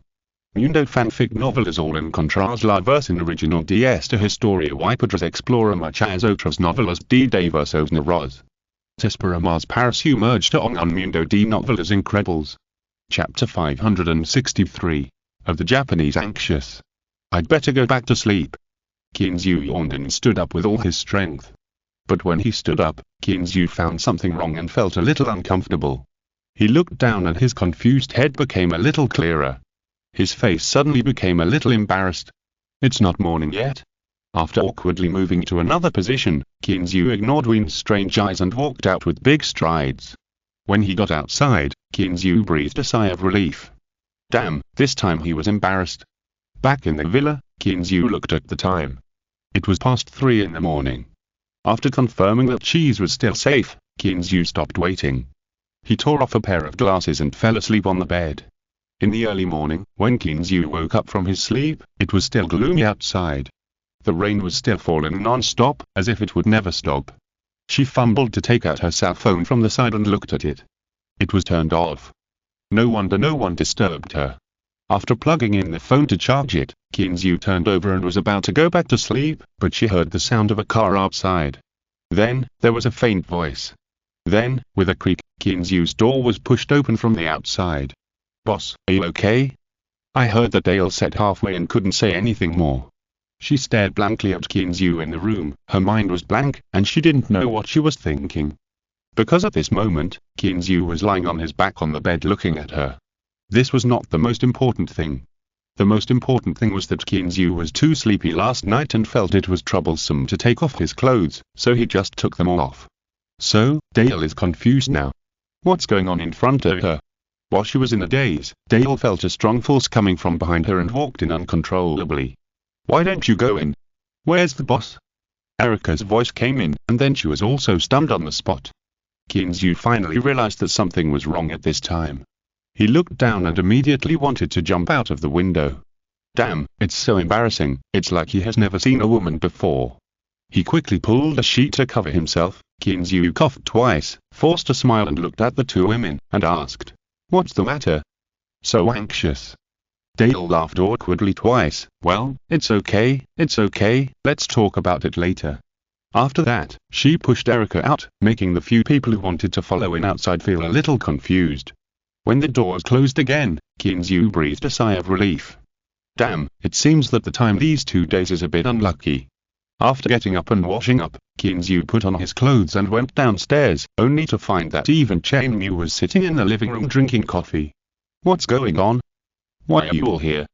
Kinzu yawned, sat on the sofa, and ate the breakfast that Ween handed over. Boss, I heard that the Orokimura that sneaked out of the port yesterday disappeared. Chainmu looked at Kinzu with a burning gaze. Although he looked like he was sitting on the Daotai, if he didn't know what Kinzu was doing now, Chainmu felt like he was going to jump into the sea. The restaurant's phone had been bombarded with calls, all of which were for reservations, and they all specifically asked for the big guy. People were not short of money at all, but just wanted to taste such a big tuna. What exactly does it taste like? If he said now that there was no stock, it was estimated that someone would dare to smash the store directly. Fortunately, Kinzu did not say that he didn't know, but continued to eat breakfast slowly. Finally, under Chenmu's concerned eyes, Kinzu finished his breakfast, praised Ween as usual, and then wiped his mouth and looked at Chenmu. Don't worry, the bluefin tuna is fine, you can call a car to take it. Really? Chenmu sat up straight with excitement, and didn't even care that the coffee in his hand spilled. Kinzu nodded and said with a smile, Don't worry, although the boat sank, the bluefin tuna is fine. I have taken it back to the ranch. Chenmu was relieved, and regardless of Kinzu's presence, he took out his mobile phone and started calling the refrigerated truck. At this time, Dale next to him couldn't help it. He moved closer to the sofa and asked in a low voice, Boss, did you really not sink the Orokimura? I heard that those island dwarfs are now frantically looking for this ship. Oh? Are they so anxious? Isn't it just a broken ship? Kinzu realized that something might be wrong. Dale shook his head, I don't know either. I heard that Yamamoto Yu was also on the boat, and there were other people too. Anyway, the island dwarfs were so anxious that even the people from the embassy went to the White House to protest. Puff. Kinzu almost spit out a mouthful of coffee. What did you say? They are a smuggling boat, and the ambassador has the nerve to protest to the White House? Dale shrugged. Yes, I heard that there is something important on the ship, and they asked the US warship to assist in the search. Kinzu also understood a little of this time. He looked at Dale and Erica's eyes and said with a smile, "You don't think that I got that important thing?" The two nodded like chickens pecking at rice, as if you must know. Kinzu spread his hands. I don't know anything, except that I found a box that may contain bluefin tuna. What? Kinzu couldn't say anything more. It seems that he has obtained several containers. Will the things that the island dwarfs want be in them? Boss, what? Erica sat down impatiently, looking at Kinzu with hot eyes. There is no way. The relationship in the army was used to monitor the Orokinra yesterday. Now that the island dwarfs are so shameless, their friends are in trouble.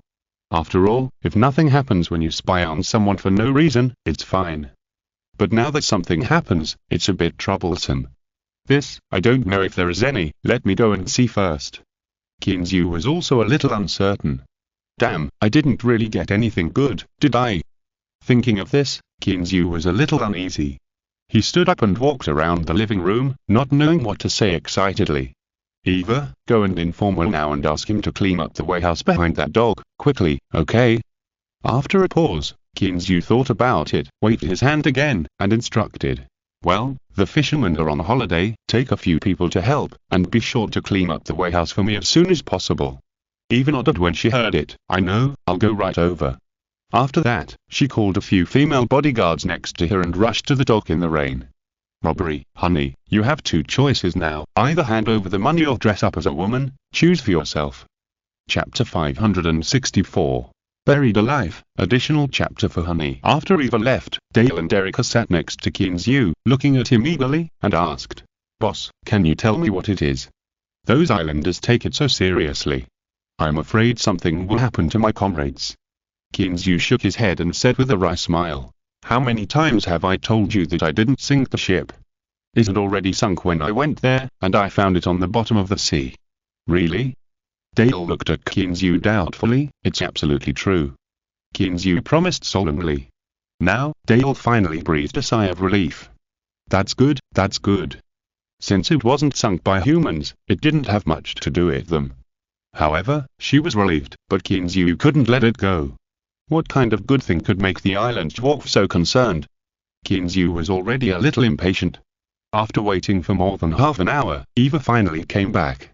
Looking at Kinzu, who was a little restless, she said, Boss, the warehouse has been cleaned up. Kinzu nodded, and in the eager eyes of Dale and Erica, he turned and walked upstairs. Boss, what are you doing? Dale was a little confused. Shouldn't she go to check on the things? Kinzu waved his hand. Why are you in a hurry?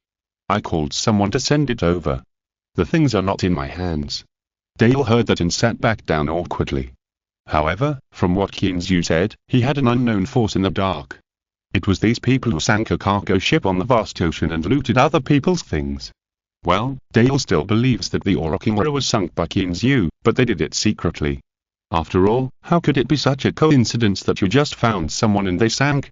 Kinzu didn't know what Dale was thinking, or else he would have cried out that he was innocent and that he really hadn't done anything wrong.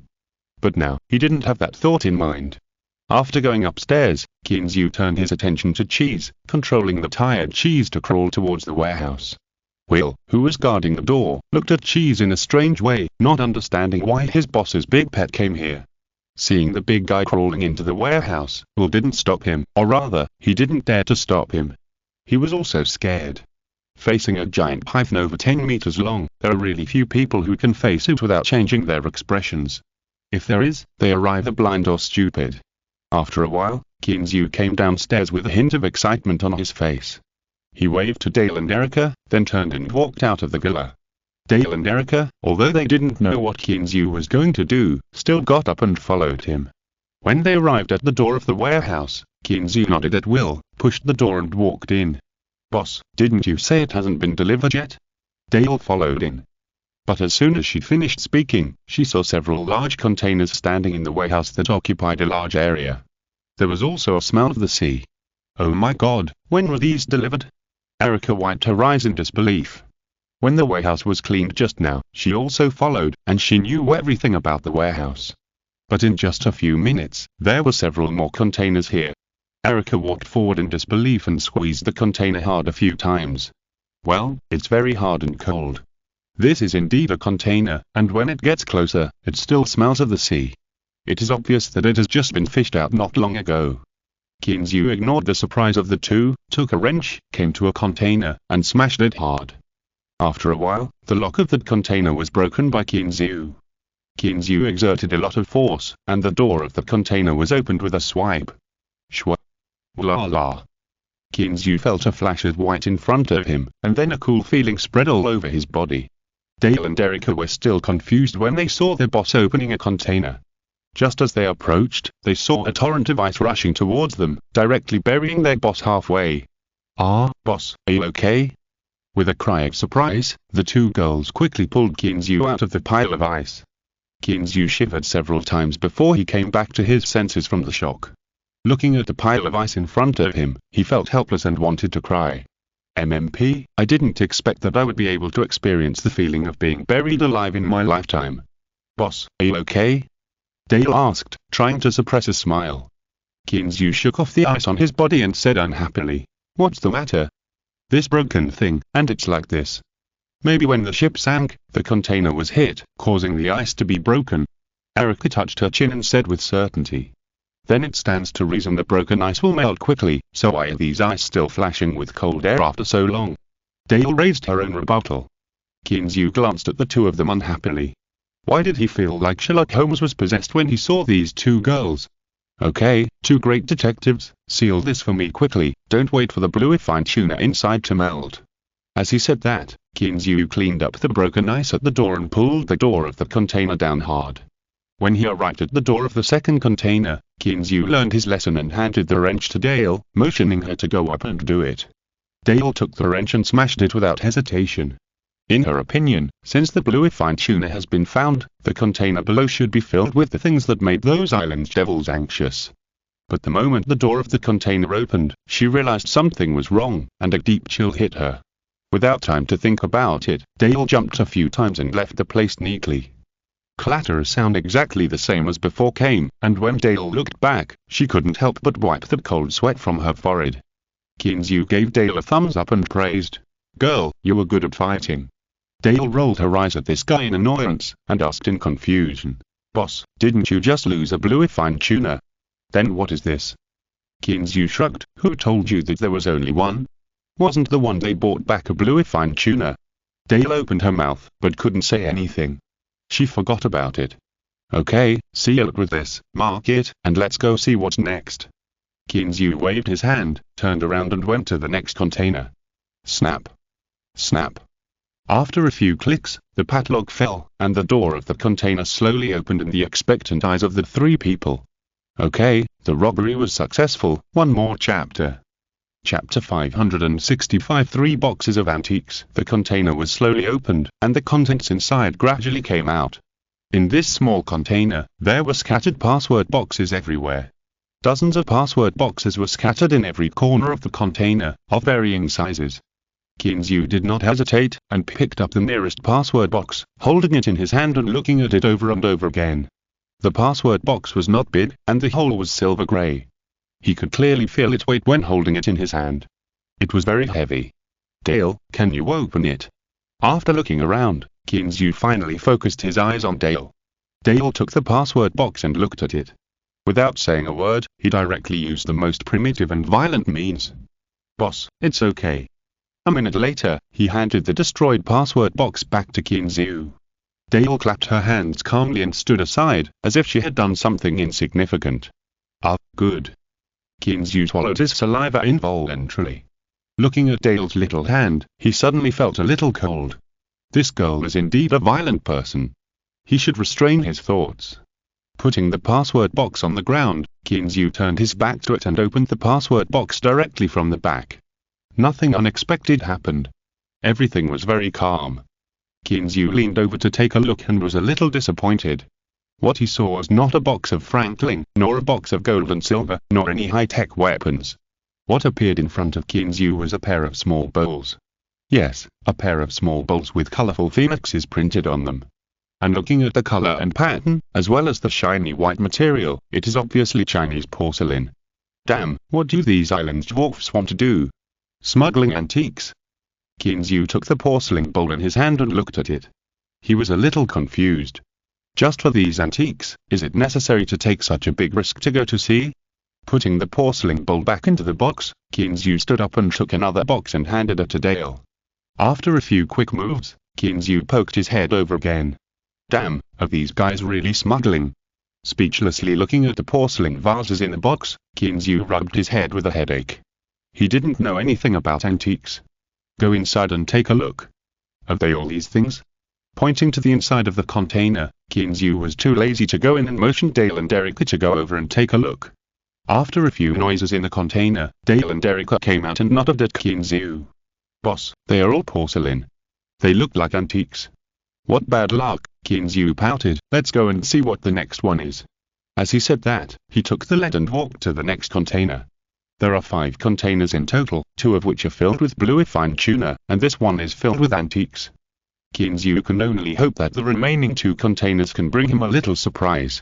When Dale opened the 4th container skillfully, what appeared in front of everyone was still this kind of large and small password boxes. Qinzu took a box and broke the combination lock without waiting for Dale to do anything. He opened the box and found that it was not porcelain this time, but it made Qinzu even more depressed. What the hell is this? Qinzu took out the scroll from the box and spread it out to take a look. He couldn't understand it at all. It looked like a child's graffiti. This seems to be an oil painting, Dale said uncertainly. Qinzu opened the scroll completely and it really looked like the kind of Western oil painting that appeared on TV. Did these guys rob the museum? Qinzu looked at the combination box filled with the container and couldn't complain. However, although Qinzu showed that he looked down on these things, he was very happy in his heart. If he was not mistaken, these were all antiques. What do antiques represent? They represent money. And judging from the number, the money must not be too little. At this time, Qinzu had already forgotten about the bluified tuna. Even if the 3 bluified tuna were added together, they probably wouldn't be worth as much as this container, right? After Qinzu opened the remaining container and randomly took out a few boxes and opened them, he finally confirmed it. These 3 containers are all antiques. Walking around the warehouse excitedly, Qinzu suddenly looked at Dale and asked, if these are antiques, how much can they be sold for? Dale blinked, looked at Erica, and shook their heads together. Boss, you should find a professional to evaluate these. Qinzu smiled, said nothing, and continued to walk around with his hands behind his back. He knew that he would not get any useful answers from the 2 women, but he was just too excited and wanted to find someone to share his feelings with. After he calmed down a bit, Qinzu looked at Dale and said, Dale, ask someone to find out if those islanders know what was transported on the ship and where it came from. Is this necessary? Dale asked hesitantly.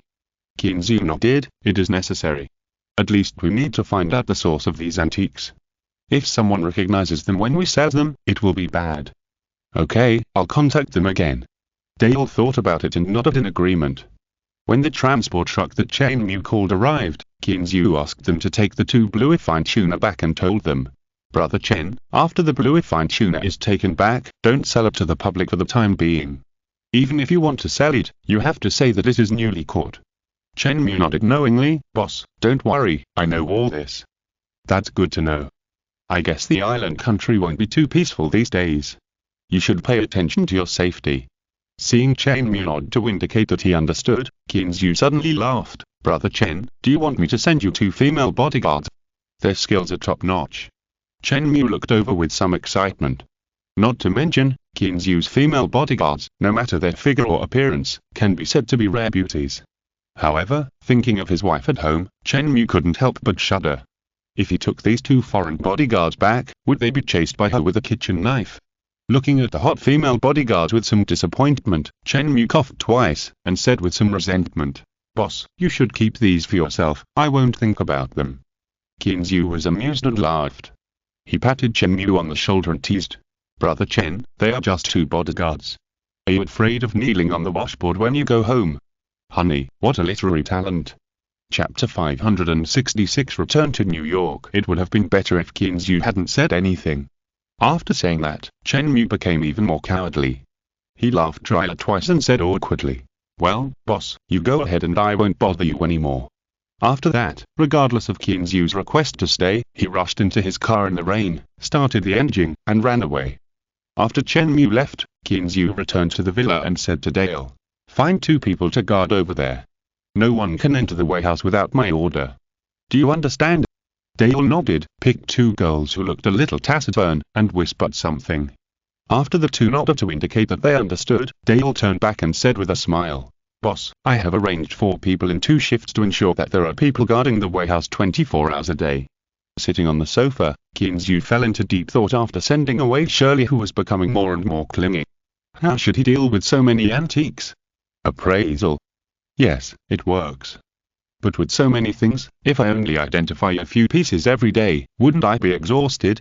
And even if I identify them, someone has to believe it. Antiques are meant to be sold. What's the point of keeping them? Do you want me to eat with a bowl from hundreds of years ago? Or grow flowers with a vase from hundreds of years ago? Although I have a big heart, it's not big enough to do this. Then the question is, what should I do with so many antiques? Find Douglas. Kinzu is already a little embarrassed. It's useless to always bother others. Not to mention that Kinzu is thinking, Dale is also contacting people to inquire about the origins of these things.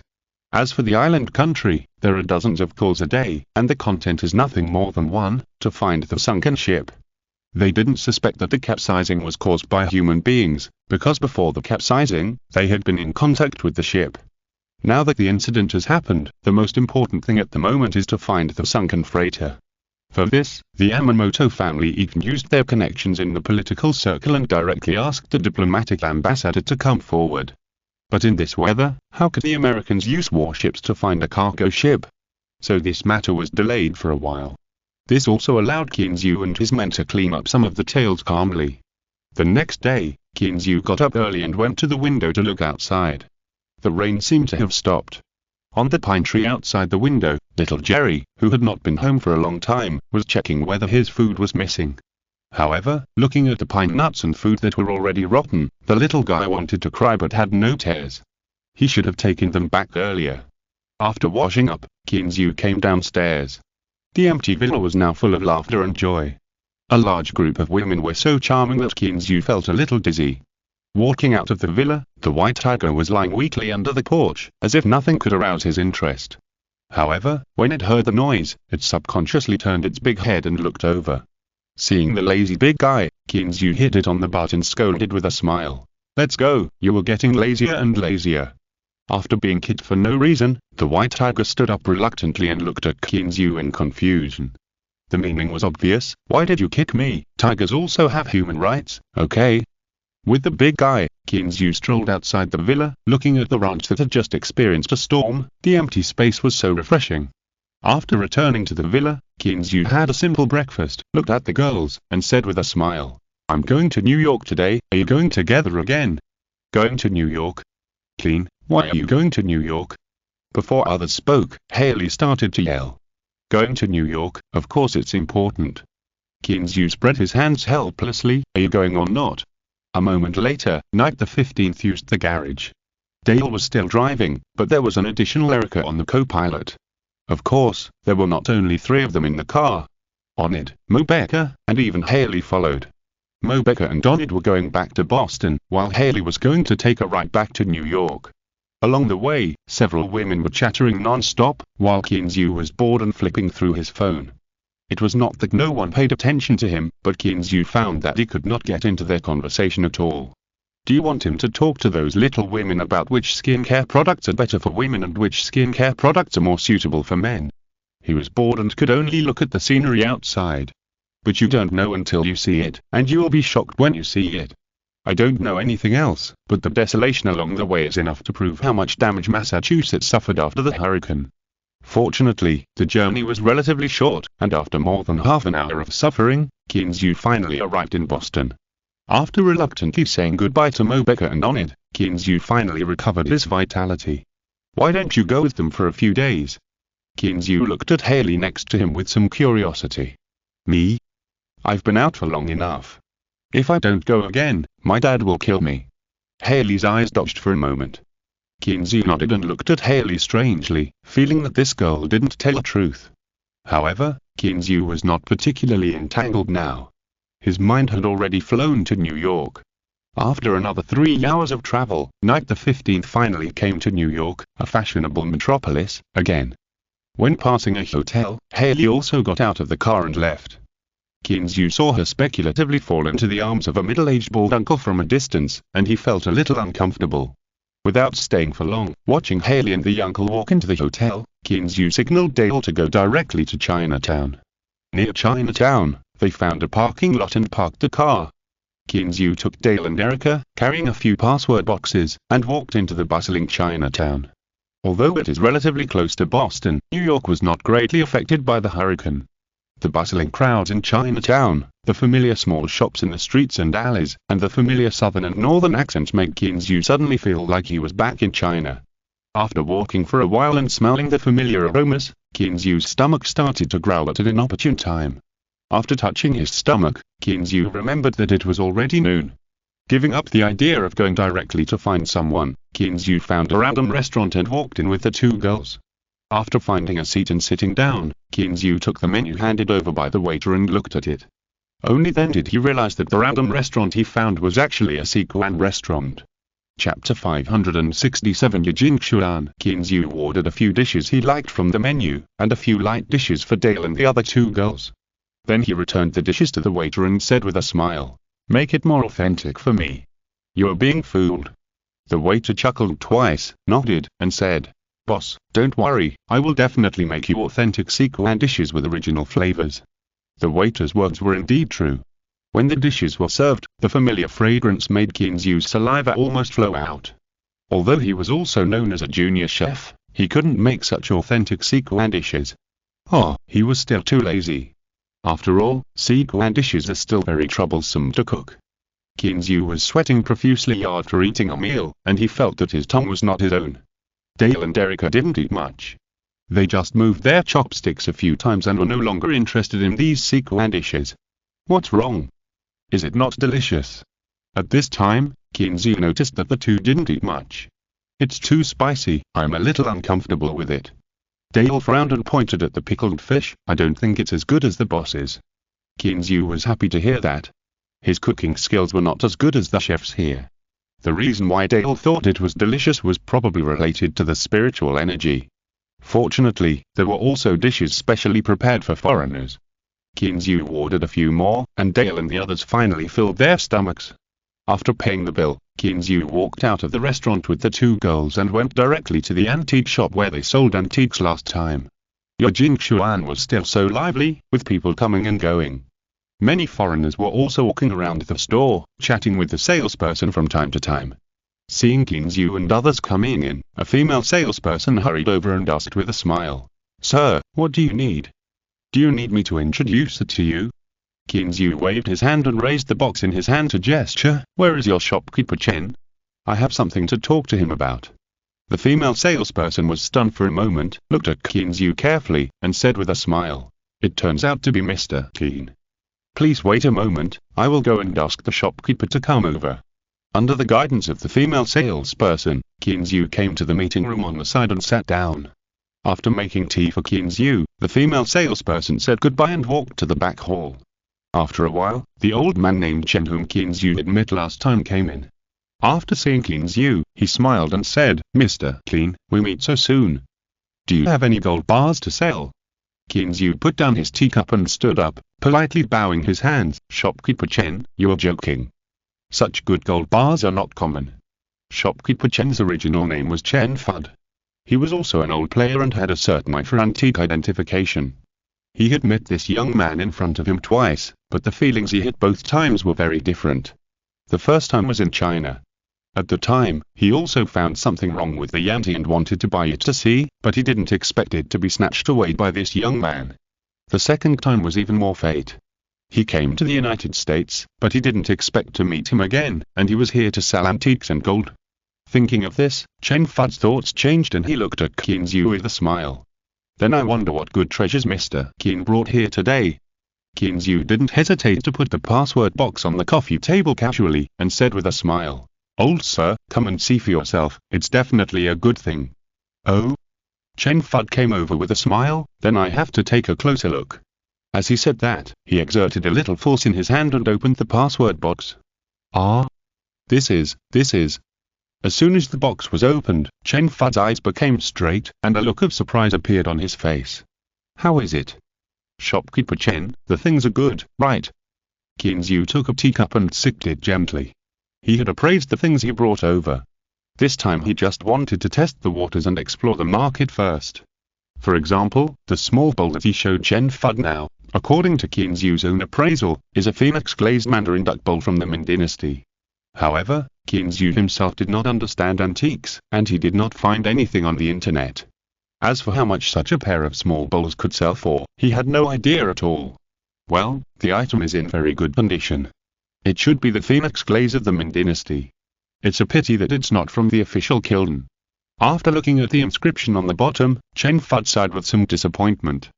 Qin Zhu knew a little about the difference between folk kilns and official kilns, so he was not too surprised.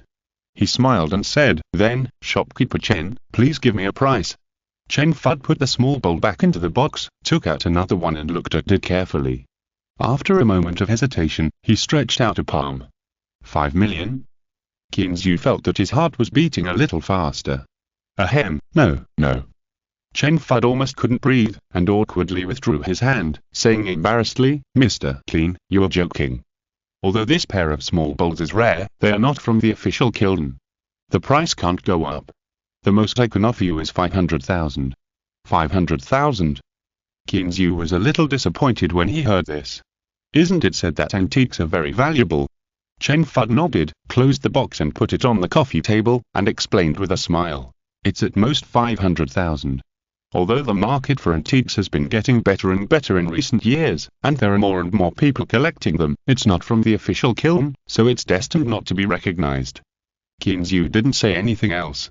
After motioning Dale to put the things away, he picked up another box and put it on the coffee table. Chen Fud was stunned when he saw this, and said with some doubt and uncertainty, "Mr. Qin, what are you doing?" Qin Zhu pushed the box over and said with a smile, "Boss, please help me take a look at it again." Chen Fud looked at Qin Zhu deeply, said nothing, and opened the box in front of him with some expectation. This is Ming blue and white porcelain? As soon as the box was opened, Chen Fud's breathing became a little hurried, and he hurriedly called the salesperson next to him and said, "Xiao Jin, go and get the tools for me." The saleswoman agreed and walked out of the lounge quickly. Qin Zhu secretly admired the old man's eyesight. He could tell it was Ming blue and white porcelain at a glance. There was indeed a Ming blue and white vase in the box. Qin Zhu had also seen the quality of the vase. There was nothing damaged. It should be considered a perfect collection. Qin Zhu didn't know much about blue and white porcelain, but he knew that there were many types. The most famous one that most people have heard of was probably the Yuan blue and white porcelain, which was comparable to the sky-high price. When Qin Zhu first saw the vase, his breathing almost stopped. The only thought in his mind at the time was, "I'm going to make a fortune." Chapter 568 Blue and White Seawater and White Dragon Pattern Flat Bottle. It's just a pity that when he identified it, he was a little disappointed. It's said that Yuan blue and white porcelain is the most expensive. In his impression, the price of Ming blue and white porcelain has never been very high. After all, for collectors, the rarer the more precious it is. "Mr. Qin, I wonder where you got this thing from." Chen Lifu's somewhat excited voice interrupted Qin Zhu's meditation. "What's the matter? Shopkeeper, is there something wrong with this thing?" Qin Zhu's heart jumped when he heard it. Could it be that this vase is very famous? Has it been recognized? No, Mr. Qin misunderstood. Chen Fud hurriedly waved his hands and said with some excitement, "If I'm not mistaken, this porcelain should be produced in the Xuande period, a blue and white seawater white dragon pattern flat bottle." "Oh, no problem." Qin Zhu's heart is more and more optimistic about the shopkeeper's appraisal level. It is indeed a master with real materials. "Mr. Qin, don't you know what this represents?" Chen Fud looked at Qin Zhu with some surprise. He couldn't understand why Qin Zhu would bring such a valuable thing to him. Could it be that he couldn't recognize it? Of course, it shouldn't be the case. Looking at his expression, he clearly knew about it. "What? Is there a problem?" Qin Zhu felt a little nervous. What did this guy mean? Chen Fud didn't say anything. He took the glasses brought by the waitress next to him and put them on. Then he put on a pair of white gloves and carefully took the bottle out of the password box. Seeing that the shopkeeper was so careful, Kinzu's heart was also lifted. Does this guy recognize it? What he is most worried about now is that these antiques will be recognized by others. Before he found out where those Japanese devils got these things, Kinzu's heart was always in a knot. After a long time, just when Kinzu was getting impatient, Chen Fud finally put the bottle in his hand back into the password box. Taking off his reading glasses, Chen Fud sighed deeply, shook his head, and said with some envy, "Mr. Clean, do you know how much the last blue and white seawater and white dragon pattern flat bottle was sold for?" "How much?" Kinzu became more energetic after hearing this and quickly sat up straight. Chen Fud did not answer directly, but narrowed his eyes, as if recalling something. After a moment, he said, "That was a few years ago. There was an auction in Hong Kong at the time. There was a blue and white seawater white dragon pattern flat vase at that auction. I remember the starting price at the time was 100 million RMB. As he said that, Chen Fud looked at Kinzu, who was a little stunned, and continued, "The final transaction price was as high as 240 million RMB. Cough, cough, cough. Kinzu finally couldn't help being choked by his own saliva. He coughed hard a few times and asked in disbelief, "Boss, you mean, this vase can be sold for 200 million? Chen Fud nodded with some envy. "That was the price a few years ago. If it goes to the auction now, it may only be higher." Gong. Kinzu couldn't help swallowing again, feeling his throat a little dry. Kinzu felt that the small bowl just now is a big cheap, but now when such a thing worth 200 million appeared in his hands, Kinzu felt that it was a big hot. Damn, this is 200 million.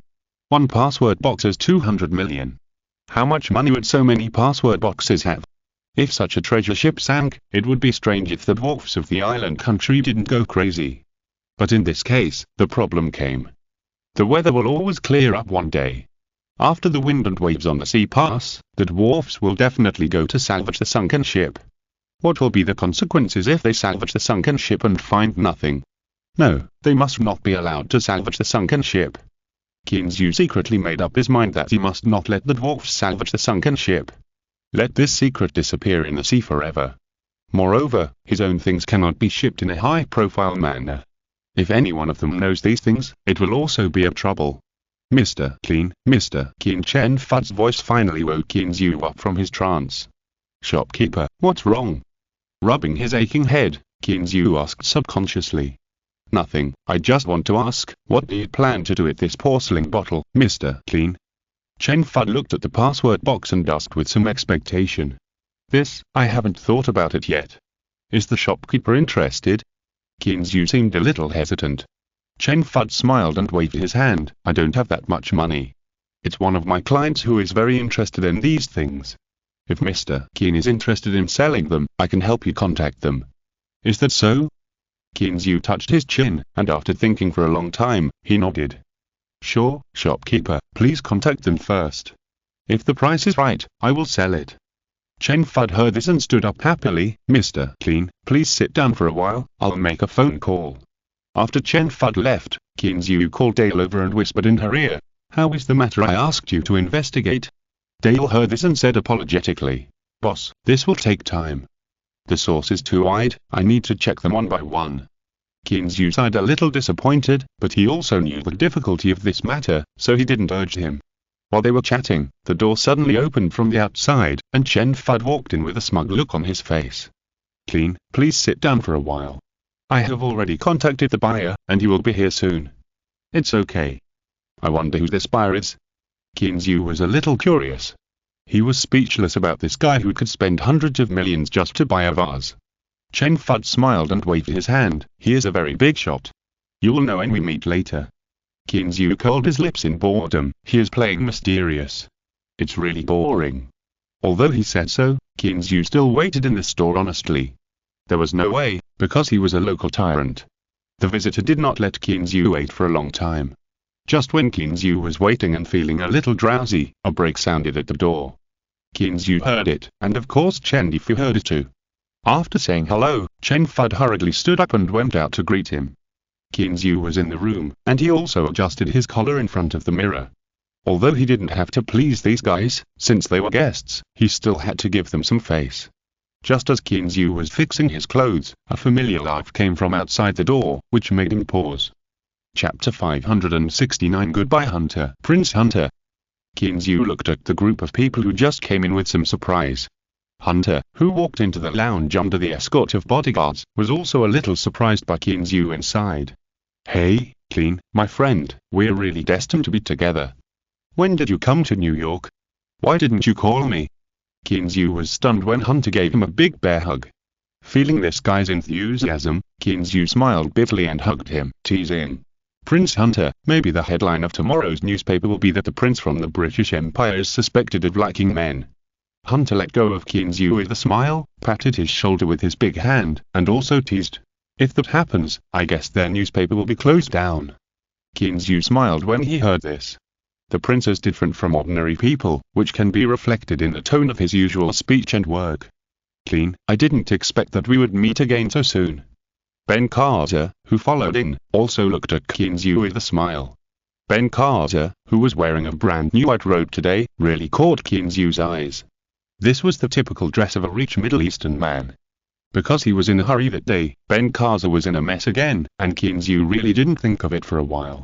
Today, when he saw his dress, he was definitely a rich Middle Eastern man. Qinzu was full of joy. After greeting the two of them one by one, he asked with some doubts, "Aren't you back yet? What are you here for?" Hearing this, Hunter smiled and pointed to a young white man next to him, saying, "We followed this guy out. He said there are good things for us to see today." Following the direction of Hunter's finger, Qinzu found that there was a handsome white young man in his 30s next to them. At this moment, the white young man was also looking at Qinzu with a surprised look, not knowing what the identity of this Chinese was. "Hunter, don't you know who this is?" Qinzu smiled at the man very politely. "Qin, this is Jard. You should have heard of him. He is now one of the most influential people among the young generation in the United States." Hunter turned to Jard and said with a smile, "This is the Qin I mentioned to you. He just saved my life a few days ago. I still remember that tiger roar. It was so shocking." Jard nodded in understanding, showing a grateful smile, and also stepped forward to hug Qinzu and said, "Qin, to be honest, you really shouldn't have saved these two guys. In this way, there will be too fewer disasters in the world." Qinzu's face, which was originally full of smiles, suddenly froze for a moment, and smiled awkwardly, not knowing how to continue the topic. Hunter next to him seemed to have expected it. He pushed Jard away and looked at Qinzu with a smile. "Qin, don't pay attention to this guy. He is just a child who never grows up." Qinzu shrugged and laughed dryly a few times. He was still unable to adapt to their relationship. Just as Hunter said, after he introduced him, Qinzu recognized this young man who is now very popular in the United States. Of course, more people envy his wife who has a great figure, is very beautiful, and has a high status. After the greetings, everyone remembered the purpose of today. Looking at Chen Fud who was a little dumbfounded beside him, Jard said with a smile, "Mr. Chen, I don't know where the good things you mentioned are, but I can't wait." Chen Fud smiled bitterly when he heard this. He didn't expect the current situation to be like this. He pointed at Qinzu helplessly and said, "Mr. Jard, this is the owner of the thing, and the good thing is his." Jard looked at Qinzu in surprise and asked, "Qin, are you going to sell antiques? Is there a problem with funds?" Qinzu waved his hands awkwardly, and explained with a wry smile, "No, my small business has no problem with funds. The main thing is that I accidentally got some good things, and came here to ask Mr. Chen to take a look. I didn't expect to alarm you." "Oh? Good things? What are they?" Hunter also became interested at this time, looking around Qinzu, trying to find out where the good things were. Qinzu took the password box from Dale, put it on the table, opened it and pushed it over, smiling and saying, "It's ancient porcelain from China, I guess you won't like it either." No. Hunter raised his middle finger and waved it, looking into the box and said, "Qin, you don't know this. The most popular collectibles in Europe and the United States have always been ancient porcelain from China." Qinzu was a little stunned when he heard this. Is it true? However, thinking about the ancient times, porcelain was shipped over by boat, so it was probably about the same. After the three people on the opposite side finished looking at it, they all looked satisfied. Jard asked directly, "Qin, I don't know how much you were prepared to pay for this. If it's suitable, I'll take it." Qinzu heard this and cast his eyes on Chen Fud next to him. It's better to let him solve this problem. It's really not easy for him to ask this question. When Chen Fud told him the previous auction price, Chad nodded, and after a moment's silence, he said, "Well, Clean, I'll take 50 million, what do you think?" Qin Zhu was stunned. 50 million? Of course, he didn't think Chad was talking about RMB, but wasn't 50 million US dollars a bit too high? However, he certainly wouldn't say this in his heart, and he looked at Chen Fud, hoping to get an answer from him. Seeing Qin Zhu's eyes looking at him, Chen Fud nodded slightly, indicating that this price was fine. So Qin Zhu didn't hesitate, and nodded quickly, saying, "Okay, since you like it, Chad, take it." Chad smiled with satisfaction and called the bank on the spot. After a while, Qin Zhu received a text message reminding him that 50 million US dollars had been received. Seeing that the money had all been deposited, Qin Zhu quickly closed the safe, handed it over with a smile, and said, "Congratulations, Mr. Chad, it's yours now." After receiving the safe, Chad carefully checked it again, and then handed the box to the bodyguard next to him. All this happened so quickly that Hunter and Ben Kaza next to him were both stunned. No way! The deal was done so quickly. The deal was done without even asking any questions. What do you two mean? Do you treat us like air or what? Ben Kaza, who was born in a wealthy family, was the first to get angry and started yelling. "Hey, Clean, this is really not nice of you. I'm offering 60 million, and I like this bottle too. Si estás escuchando esta novela en un canal distinto al mundo fanfic novelas, significa lo descarga en y subir en esfuerzos invitamos cordialmente a visitar nuestro canal. Mundo fanfic novelas all encontrarás la versión original de esta historia y podrás explorar muchas otras novelas de diversos narradores. Te esperamos para sumergirte en un mundo de novelas increíbles. Chapter 570 Chad's Purpose. Qin Zhu's forehead couldn't help but have a few black lines. What's going on? Yeah, Clean, you're not being nice. We also like this bottle. Hunter curled his lips beside him, staring at Chad, who looked very proud. It seems that you brought us out just to see it. Ahem. Chad coughed a few times, and shrugged helplessly under the two people's stare. Hey, guys, I don't want this thing, but for the mission. You also know the current situation, I can't help but pay attention to it. After Chad said this, Hunter and Ben Kaza didn't know what to say, so they turned their eyes to Qin Zhu again. No, I don't have it here, just a pair of small bowls, which are not worth much. Qin Zhu waved his hand and pushed the pair of small bowls out, as if you can take them if you want. Hunter and Ben Kaza opened the box and looked at it. They were both a little disappointed. Compared with the dragon-patterned flat bottle just now, it was far inferior. Clean, don't tell me that you only have these two good things. If you have any good stuff, take it out quickly. Hunter looked at the box beside Chad with envy. Such good stuff is really rare. It is said that antiques are collected in prosperous times. The current antique market has been rising. Most people keep such good stuff in their hands to appreciate in value. There are really few people who take it out to sell like Qin Zhu. Qin Zhu shrugged and smiled and said, I only brought two this time. I really have nothing. Ben Kaza said with a disappointed sound, but Hunter seemed to have grasped the point and asked hurriedly, so what you mean is that you still have good stuff in your ranch? Qin Zhu touched his nose and thought of his several large containers. It should be considered that there are good things, right?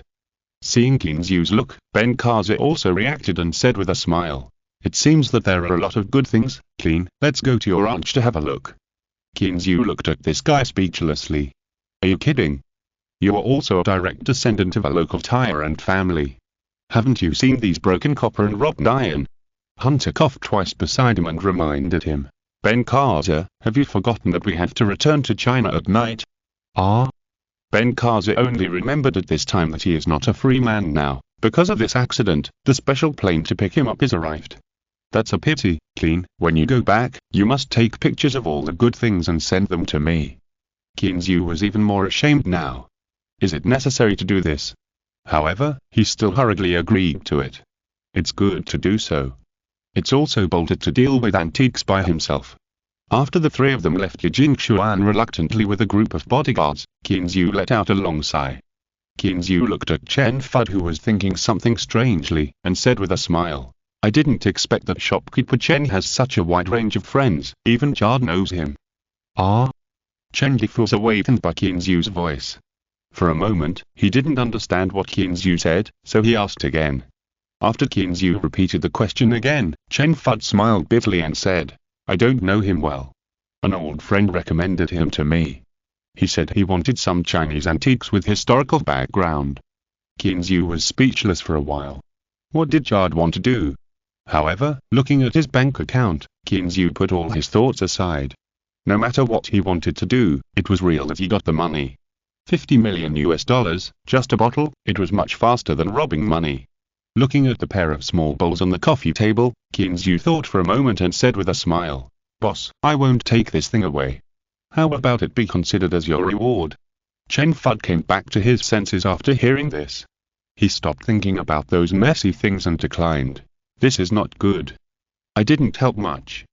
Qinzu ignored his refusal, waved his hand, and stood up with a smile. "Okay, since the shopkeeper doesn't mind, then it's settled. It's getting late, so I'll leave first." Chen Fud smiled bitterly and sent Qinzu out the door. He felt a little ashamed. When he arrived at the door, Qinzu remembered the main purpose of coming today. He patted his head and turned to look at Chen Fud. "Boss Chen, it's like this. I got some good things recently, but I don't know the market. I wonder if you have time to help me take a look." Chen Lifu was stunned when he heard this. There are still good things? Although he was puzzled, he still agreed very readily. "No problem, Mr. Clean, give me the address, and I will go there when I have time in the next few days." After leaving the address to Chen Fud, Qinzu got in the car and left. This time when he came to New York, he did not notify anyone, nor did he go to find David. There were a lot of things to deal with at the ranch. If he hadn't been itching, he really wouldn't have come out at this time. When night the 15th returned to the ranch, the sky had gradually darkened. The dusk after the rain was not accompanied by the sunset, but it seemed particularly refreshing. Looking at the sky that seemed to have been washed, Qinzu felt as if he saw outer space, which was so clear and transparent. The car slowly drove on the flat concrete road of the ranch, and the traces left by the wheels were like a straight and boundless parallel line. The cattle and sheep in the ranch have now returned to calm, and they are leisurely shaking their little tails, as if they didn't notice that their familiar companions have disappeared. According to the final statistics of John, there are only about 5,000 Angus cattle left intact out of 10,000. The remaining cows were either missing or seriously injured, and they would not live for a few days. The situation was better for the dairy cows, and they did not suffer much loss. Perhaps this was related to their small number. Especially the strong little dairy cow, which was not affected at all. She ate with a full appetite every day, and had a heartless feeling. When they arrived at the gate of the villa, before the car stopped, the big tiger, the little tiger, and two depressed little huskies came to greet them. However, Qinzu felt a headache when he saw the tiger cubs wagging their tails more beautifully than the big huskies. "Hey, brother, you are tigers, the kings of the forest. You can't learn from these two guys. You should learn from your father first. Look how calm he is." As he said that, Qinzu pointed to the white tiger next to him. The guy was lying under the porch, tearing beef jerky leisurely. Huh. Beef jerky. Coming back to his senses, Qinzu looked over carefully. What the white tiger was tearing was indeed a piece of beef jerky. Qinzu was a little dumbfounded. Where did this thing come from? Chapter 571 Kate's Gift. When did I have beef jerky at home? Qinzu was confused. He didn't have enough fresh beef from his ranch, so where did the beef jerky come from? Eva came out of the villa, pointed to a pile of things in the corner, and said, "Boss, these are sent by Mr. Kate." Following the direction of Eva's finger, Qinzu saw a lot of scattered things piled together, including a lot of dried beef and mutton. Walking into the villa, Qinzu asked in confusion, "Did Kate come today?" "What did she say?" Eva took Qinzu's coat and hung it on the hanger next to her. She smiled and replied, "Kate came here once in the morning and sent a lot of things, but when she saw you were not there, she went back without saying anything." Qinzu sat on the sofa in confusion, wondering what Kate's purpose was. The Americans are different from China. People like to visit each other no matter what, but here, no one will visit if there is nothing to do. After thinking for a while, Qinzu still had no idea, so he simply stopped worrying and waited until tomorrow to see what was going on. At this time, Shirley, who was on the second floor, heard the sound and came down trotting with her little legs. After throwing herself into Qinzu's arms, she looked at him pitifully with her little head tilted up. "Uncle, why didn't Heidi come back?" Qinzu smiled and rubbed the little girl's head. "What's wrong, you missed her just after leaving?" Shirley nodded her little head. "Yes, no one is here to talk to Shirley when she's not here." Kinzu heard the words and picked up the little girl with some distress, and asked, "Isn't Aunt Eva here? Why don't you go find her?" Shirley secretly glanced at Eva, who was busy in the kitchen, and whispered, "Aunt Eva is busy and has no time to play with me." Kinzu touched his nose. "That's right, except for those bodyguards who have nothing to do for the time being. Everyone is busy to death, only the boss himself is free." Kinzu pinched the little girl's cute face with his hands and said with a smile, "Heidi will go back to accompany Aunt Haley. Uncle will play with you tomorrow, okay?" "Really?" Shirley blinked her big eyes excitedly. Since she recovered, Kinzu spent less and less time with her. "Of course," Kinzu promised firmly. In fact, Kinzu was also puzzled. He had nothing to do, but he still felt busy every day. The next morning, Kinzu got up early as he promised, and then called the little girl, who was still a little confused. Looking at the confused little girl with a smirk, Kinzu felt indescribably proud in his heart. "Little guy, you always disturb my sleep." However, Kinzu still underestimated the child's interest in playing. After just passing the initial period of confusion, the little girl became energetic and clamored to get up. Now, it was Kinzu's turn to be dumbfounded. No way, why get up so early? He just wanted to tease the little girl. Unfortunately, the little girl was much more interested in playing than sleeping. Helplessly, he had to help the little girl get dressed and took her downstairs. "Hey, Clean, why are you up so early?" Eva in the restaurant looked at Kinzu and the others with a surprised look on her face, and asked hurriedly, "Are you going out today?" "Don't worry, breakfast will be ready soon." No. Kinzu smiled and waved his hand. "I just can't sleep, so I'll take the little girl out for a walk." "Take your time and don't worry." With that, Kinzu turned around and walked towards the door of the villa.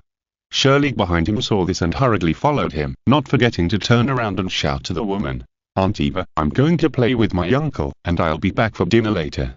Eva smiled and waved at the two of them from behind, and said with concern, "Don't play too crazy, be careful." Kinzu and Shirley responded from a distance and came to the outside of the villa. Seeing Kinzu coming out, Daha and Xiaohe came over with their tails wagging. It had been raining for the past few days, and they were almost suffocated. Today was a rare good day. Although there was no sunbathing, it was much more comfortable than the muddy days before. So these little guys started to make a fuss in front of the villa early in the morning. Even the old turtle, who had disappeared, miraculously appeared next to the swimming pool, lying contentedly on the pebbles. After sending away a few overly enthusiastic little guys, Kinzu led the pony over, bent down like a gentleman, stretched out his hand to make a keen-mounted horse gesture, and said with a smile, "My lovely princess, please get on the horse."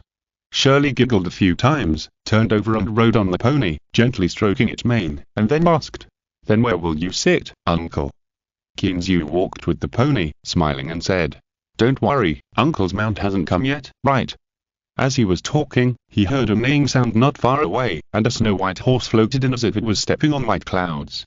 "Hi Lulu!" A high-pitched cry resounded throughout the sky. Kinzu looked back and saw Xiaobai rushing over with an excited look, and it seemed that he was not going to stop. Hey, buddy, you overtook."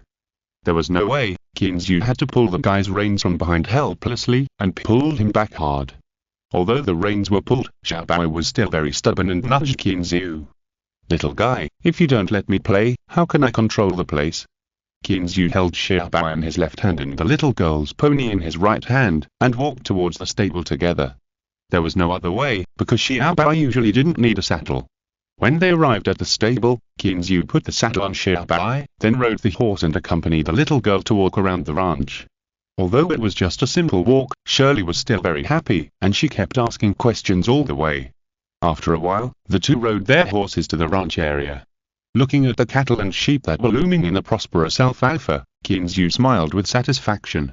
Liam, who had just returned from the cafeteria after breakfast, rode a chestnut quarter horse and trotted over. When he got to Kinzu's side, the guy pulled the reins and got off the horse, smiling and greeting. "Hi, boss, why are you here so early today?" Kinzu nodded and responded, but he didn't get off the horse. Instead, he sat on the horse and looked around, then asked, "Are all the cattle and sheep in the ranch here now?" Hearing this, Ryan nodded and said, "Boss, all the healthy cattle and sheep in our ranch are here now." Kinzu sighed helplessly, looked at the herd that had been reduced to half its size, and asked, "By the way, Liam, how did you deal with the dead cattle and sheep?" Chapter 572. Kate comes to the door. Ryan adjusted his cowboy hat and replied with a somewhat gloomy expression. They were all taken to slaughter. A total of more than 2,000 cattle and sheep that died accidentally were found. Old John slaughtered them all. Kinzu was a little surprised. Why didn't he hear Old John report to him? He was not dissatisfied with Old John's behavior, but, such a big thing, at least he should know about it, right? Waving his hand, letting Ryan go first, Kinzu took out his mobile phone and called Old John. Hey, boss, what can I do? Old John's voice sounded a little tired. So, Old John, what are you going to do with our cattle and sheep that died accidentally? Kinzu asked. Old John heard this and answered without any hesitation. Of course they were slaughtered. After leaving the video materials, I sent them all to the slaughterhouse. As soon as he finished speaking, he seemed to realize something and said with a smile, Boss, I have reported all this to you. Even the documents of the slaughterhouse were signed by you. Have you forgotten? My signature? Kinzu was a little embarrassed. Is it true? When did I sign it? Of course, boss, without your signature and authorization, the slaughterhouse dare not slaughter. Old John explained the matter in detail. After Kinzu heard it, he was even more embarrassed. It seemed that he really signed it himself. At the time, he was really anxious and didn't ask too much. He thought it was something that the ranch needed to buy. After hanging up the phone, Kinzu felt that his face was still a little hot. Although Old John didn't say it clearly, Kinzu felt that he seemed to be a little too irresponsible. Shirley showed satisfaction after taking the little girl around the ranch. The little girl had a small wish in her heart. It would be great if she could ride a horse around the ranch with her uncle every day. Unfortunately, this was destined to be impossible. After breakfast, Kinzu took the gift prepared by Eva and drove the night the 15th with Dale to Kate's farm. After getting on the interstate highway and turning two intersections, Kate's small farm appeared in front of Kinzu. However, the small farm now seemed a little miserable. Kinzu looked at the crooked gate that fell to the side and pondered in his heart. When he arrived at Kate's villa, Kinzu felt even worse. Where is the villa? What appeared in front of Kinzu was clearly a room that was even more miserable than Mobika's house. Kinzu had no choice but to take out his mobile phone and call Kate. The phone rang a few times before it was connected, and Kate's hoarse voice came through the microphone. Jude, it seems you were back. Kinzu was startled and asked hurriedly, Jude, I'm back, what's wrong with you? Kate smiled bitterly and said, Nothing, I'm just a little irritated and my throat is a little uncomfortable. Looking at the small villa outside the car window, Kinzu nodded with some understanding and said, Kate, I'm at your ranch now, where are you? Kate on the other end of the phone heard this, patted her head, and said apologetically, Jude, I'm really sorry, I'm in Revere now, it's my fault that I didn't make it clear, so you made a wasted trip. Kinzu smiled indifferently and said, It's nothing, buddy, don't mind it, just send me the address and I'll come to find you. Kate said a little embarrassedly, I'm staying in a hotel now, how about this, I'll go to your place to talk to you. Kinzu thought about it and didn't refuse. He agreed and hung up the phone. Hey, man, we have to go back again. Kinzu shrugged and said with a smile, just wait for the guy to come to me. Dale agreed, turned the car around without saying anything, and drove back to the ranch. When Kinzu got out of the car at the gate of the villa, Eva came up to him after hearing the noise. Clean, what's wrong? Did you forget something? Kinzu shrugged, showing a helpless look, and said with a smile. Kate's house was destroyed by the hurricane. He is now staying in a hotel. Let me wait for him at home. Eva was speechless for a while after hearing this. They really hadn't thought about this. Fortunately, Revere was not far away, and Kate seemed to be in a hurry. Kinzu had just made a cup of tea, and before he had time to taste it, he drove a fork to the ranch. Hey, man, how is it, are you okay? Kinzu came out, hugged this guy, and then motioned him to sit on the sofa. After Kate sat down, she smiled helplessly, Hey man, I'm in a bad mood right now. I came to you because I want to ask you for help. Kinzu was not surprised at all when he heard this. It was obvious that he didn't just want to reminisce about the past, as he had come so hurriedly. What's wrong? Just tell me what's wrong. I will definitely help you if I can. Seeing Kate's somewhat lonely expression, Kinzu patted his chest and promised. Although Kinzu patted his chest loudly, Kate still didn't say it directly, but asked, Clean, do you know about my farm? Kinzu was stunned. What does this mean? Shaking his head, he told the truth. I don't know much about it, I've just heard about it, and it seems the area is quite large. Kate nodded when she heard that, and took out a document and a map from the briefcase she carried with her, pointed to a small area on the map, and explained. This is my farm, covering an area of more than 2,000 acres, but the grassland area is a bit small, mostly mountains and freshwater lakes. Kinzu looked at the map and said in surprise, "It's really not small, I always thought it was only a few hundred acres." Kate smiled bitterly and spread out the map a little wider, explaining, "Look here, these are all mountains and forests. The actual usable area of my ranch is only about 500 or 600 acres. Kinzu looked at it carefully. Indeed, the area of forests and mountains had been marked on the map, and it was clear at a glance. However, looking at the circles of different colors next to the map, Kinzu asked curiously, "Where is this?" Kate looked at it, pointed to the largest circle, and then gestured to Kinzu, "This piece of land is your ranch." Ah, Kinzu touched his nose. Well, he himself didn't even have a topographic map of his ranch. As if knowing what Kinzu was thinking, Kate shrugged and said helplessly, "This is also the result of my research for several days, just to convince you." "Convince me?" Kinzu looked at him curiously, not knowing what he was up to. Was he going to borrow money from him? Chapter 573. Yes.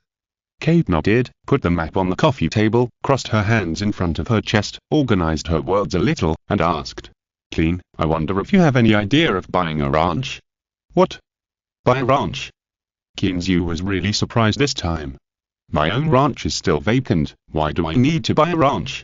Kate nodded and said helplessly, "Yes, Clean, my ranch is now for sale, and the first person I thought of is you." "Why?" Kinzu touched his nose. "Does he look like a sucker?" Kate shrugged, took the map again, pointed to it and said, "Clean, look, there are only our 2 private ranches on this side of the Appalachian Mountains. If you buy my ranch, this side along the interstate highway will all belong to your territory." "Oh, is that so?" Kinzu suddenly became energetic and took the map and looked at it again. Just as Kate said, her ranch has reached the seaside, and his ranch has reached the end of the Appalachian Mountains. However, what are those places in the middle? Following Kinzu's gaze, Kate patiently explained, "Clean, those are public pastures in the state, and they won't affect anything." Kinzu was relieved now. He stared at the map for a long time. Kate's ranch was indeed sandwiched between his own ranch. There was really no loss in buying it, and it could also connect his own pastures. But, why did he sell the ranch when it was fine? After Kinzu raised his doubts, Kate's face became even more bitter, and she said depressedly, "It's all because of this damn hurricane. Everything I have is ruined. The business I worked so hard to cultivate is gone, and I don't want to waste it here anymore." "Didn't you buy insurance?" Kinzu was a little surprised. He thought he had bought insurance. "Such a large ranch, how can I have so much money to buy insurance? This is not a ranch engaged in crop planting, and there will be government subsidies." Kate is also very depressed now. Who knew that Bosman would encounter such a big hurricane? Kinzu was silent. If Bud hadn't helped him buy the insurance, he would be on the verge of bankruptcy, right? He clenched his hands subconsciously. Kinzu thought carefully for a while, and then asked, "Kate, what you said really moved me. So how much do you plan to sell your ranch for?" Hearing Kinzu's words, Kate felt a little relieved. After a quick thought in her mind, she said, $18 million US. Kinzu raised his eyebrows. 18 million is not very expensive for a ranch of more than 2,000 acres. However, if there are only a few hundred acres of grassland, isn't this price a bit high? Noticing Kinzu's hesitation, Kate took a sip of coffee and explained, "Clean, this price is not high. You have to know that although those mountains cannot be used as grasslands, the trees on them alone are a valuable asset." Kinzu thought about it, and it was really the case. He was also misled by his inherent thinking. This place is different from China. In China, trees are national resources. Even if you planted the trees yourself, you are not allowed to cut them down without the approval of the Forestry Bureau. But in the United States, no one will say anything to you even if you cut down all the trees on your own ranch. It's just that the resources here are too rich and the trees are not valuable. Even so, more than 1,000 acres of forest land should be worth more than 10 million, and the price Kate offered is not high.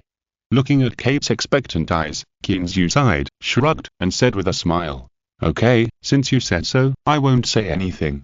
"Did you bring the contract and the title deed?" Kate was overjoyed when she heard this, and hurriedly replied, Yes, I brought everything. Kinzu took the title deed, thought about it, and called Jefferson. Although he trusted Kate very much, he still understood the truth that he should be on guard against others. After hanging up the phone, Kinzu smiled and said, "Kate, don't you want to find a lawyer? Let's do the formalities today." Kate nodded and took out her mobile phone to make a call. She was probably looking for a familiar lawyer. After waiting for nearly an hour, Jefferson finally drove to Kinzu's ranch. "Jefferson, this way." Kinzu waved at Jefferson, who had just entered the door, and gestured. "Boss, I'm sorry to have kept you waiting for so long." Jefferson sat down on the sofa and said apologetically. At the same time, he smiled at Kate opposite him with some apology. Kinzu didn't say anything, but handed over the documents and the deed in his hand. Jefferson took it and looked at it, then made a few more phone calls to confirm it. Then he smiled and put down the documents in his hand and nodded at Kinzu.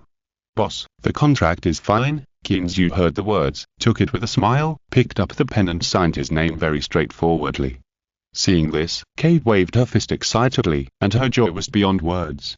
It was not an easy thing to sell the ranch in the time when the hurricane had just passed, and he did not expect it to be so smooth. Especially in terms of the price, Kate did not expect Kinzu not to even bargain, which made him more grateful. After all, there are very few people in this world who help others in times of need, and not adding insult to injury is already a great kindness. Putting down the pen, Kinzu took out his checkbook with a smile on his face and asked, "Kate, do you want to transfer or check the $18 million US? Check." Kate did not hesitate at all and chose the check directly. Kinzu lowered his head after hearing this, and after a few strokes, he tore off a complete check and handed it over directly. When Kate walked away with a happy face holding the check, Kinzu turned around and walked into the villa. In the villa, Eva was curiously reading a document. When she saw Kinzu coming in, she asked, "Boast, you bought another ranch?" Kinzu nodded, sat down next to Eva, put his arm around her waist, and said with a smile, "I can't help it. You know I'm soft-hearted. Isn't this helping others?" Eva covered her forehead helplessly. "Helping others? Are you kidding me?" But Kinzu didn't care what she thought. He took the document and walked upstairs leisurely. While walking, he didn't forget to turn around and tell her, "Let old John tidy up the ranch over there first. Throw away what should be thrown away. Don't bring back a lot of useless things." Chapter 574 Tiger Shark. In the afternoon, old John drove a pickup truck with the cowboys through the middle of the ranch and came directly to Kate's farm. As for the fence in the middle of the ranch, it doesn't exist. It was violently demolished by these guys a long time ago. Kate's personal belongings had been packed away long ago, and what was left here were nothing more than some cattle, sheep and farm tools. There were not many cattle and sheep, only about 100. There were quite a few agricultural machinery and so on, all of which were brought back by John. Kinzu didn't care about other things, and he just threw away what should be thrown away.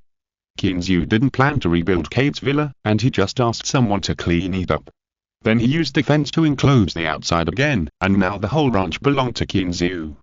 After returning to the villa, old John stopped Kinzu, who was about to enter the house, wiped the dust from his hands, and said, "Boss, there is news from the slaughterhouse. All the cattle have been slaughtered.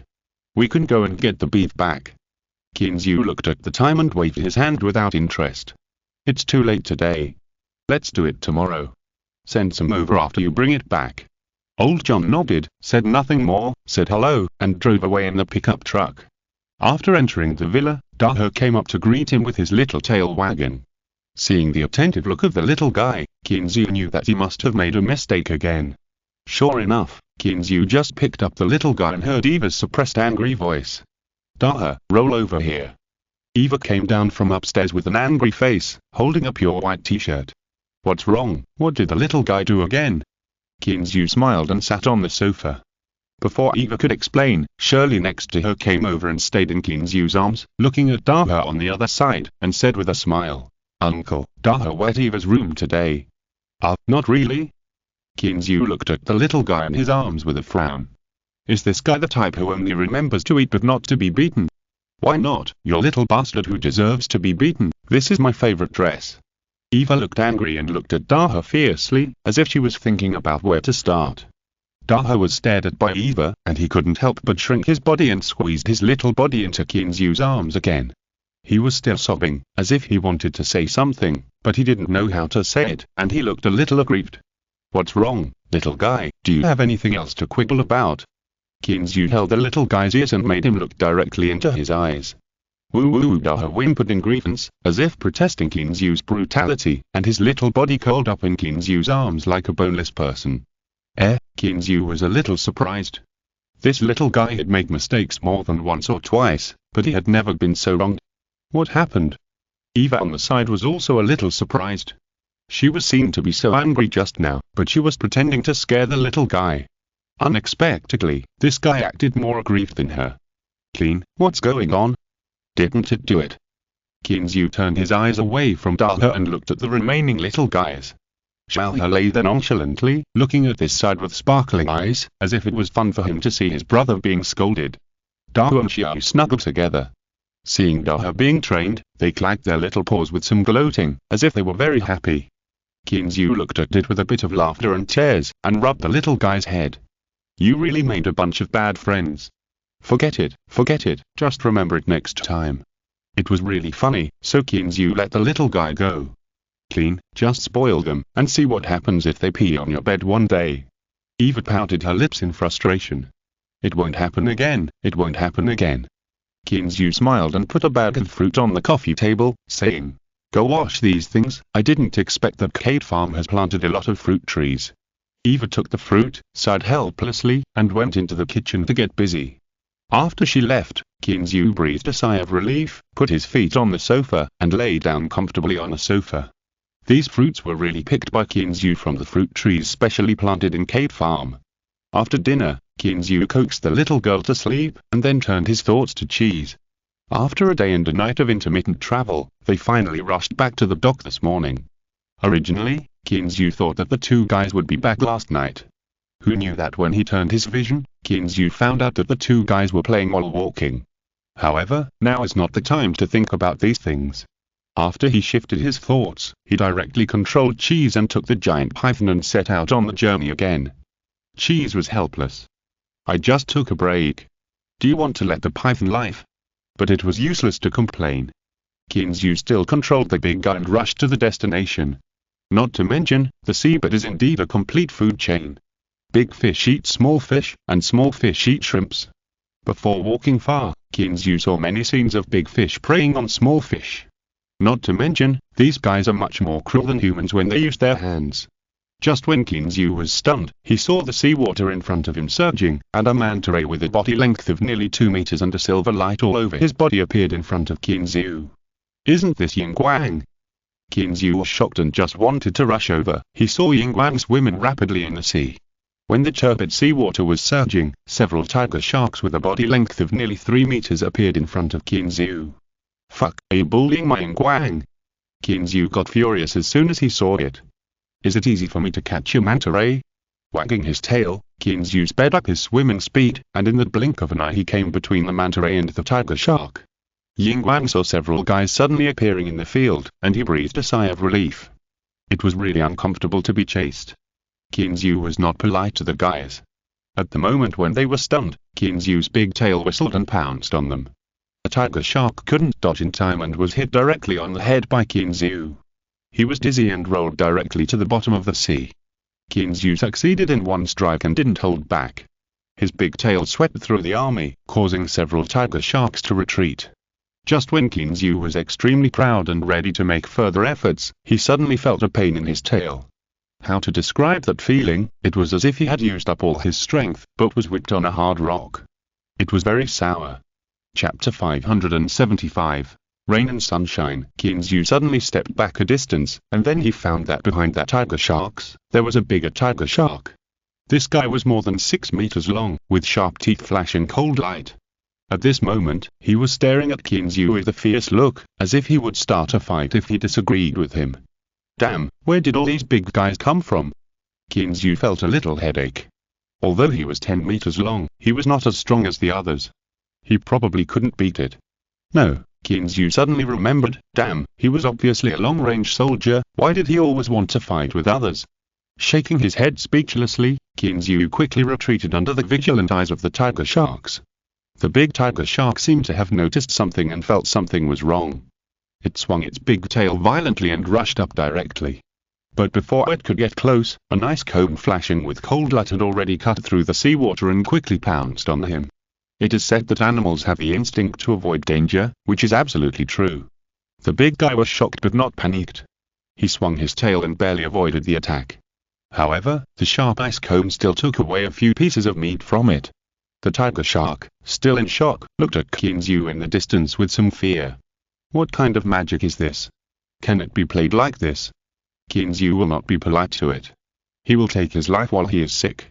Just when the tiger shark was still thinking about whether to retreat or continue to fight, he felt a familiar feeling again. Before he could react, he felt a pain in his body and he lost consciousness. Qinzu looked at the small sharks that were fleeing in all directions from a distance, smiled triumphantly, communicated with Yingguang with his tail, and Qinzu took the sea python on the road again.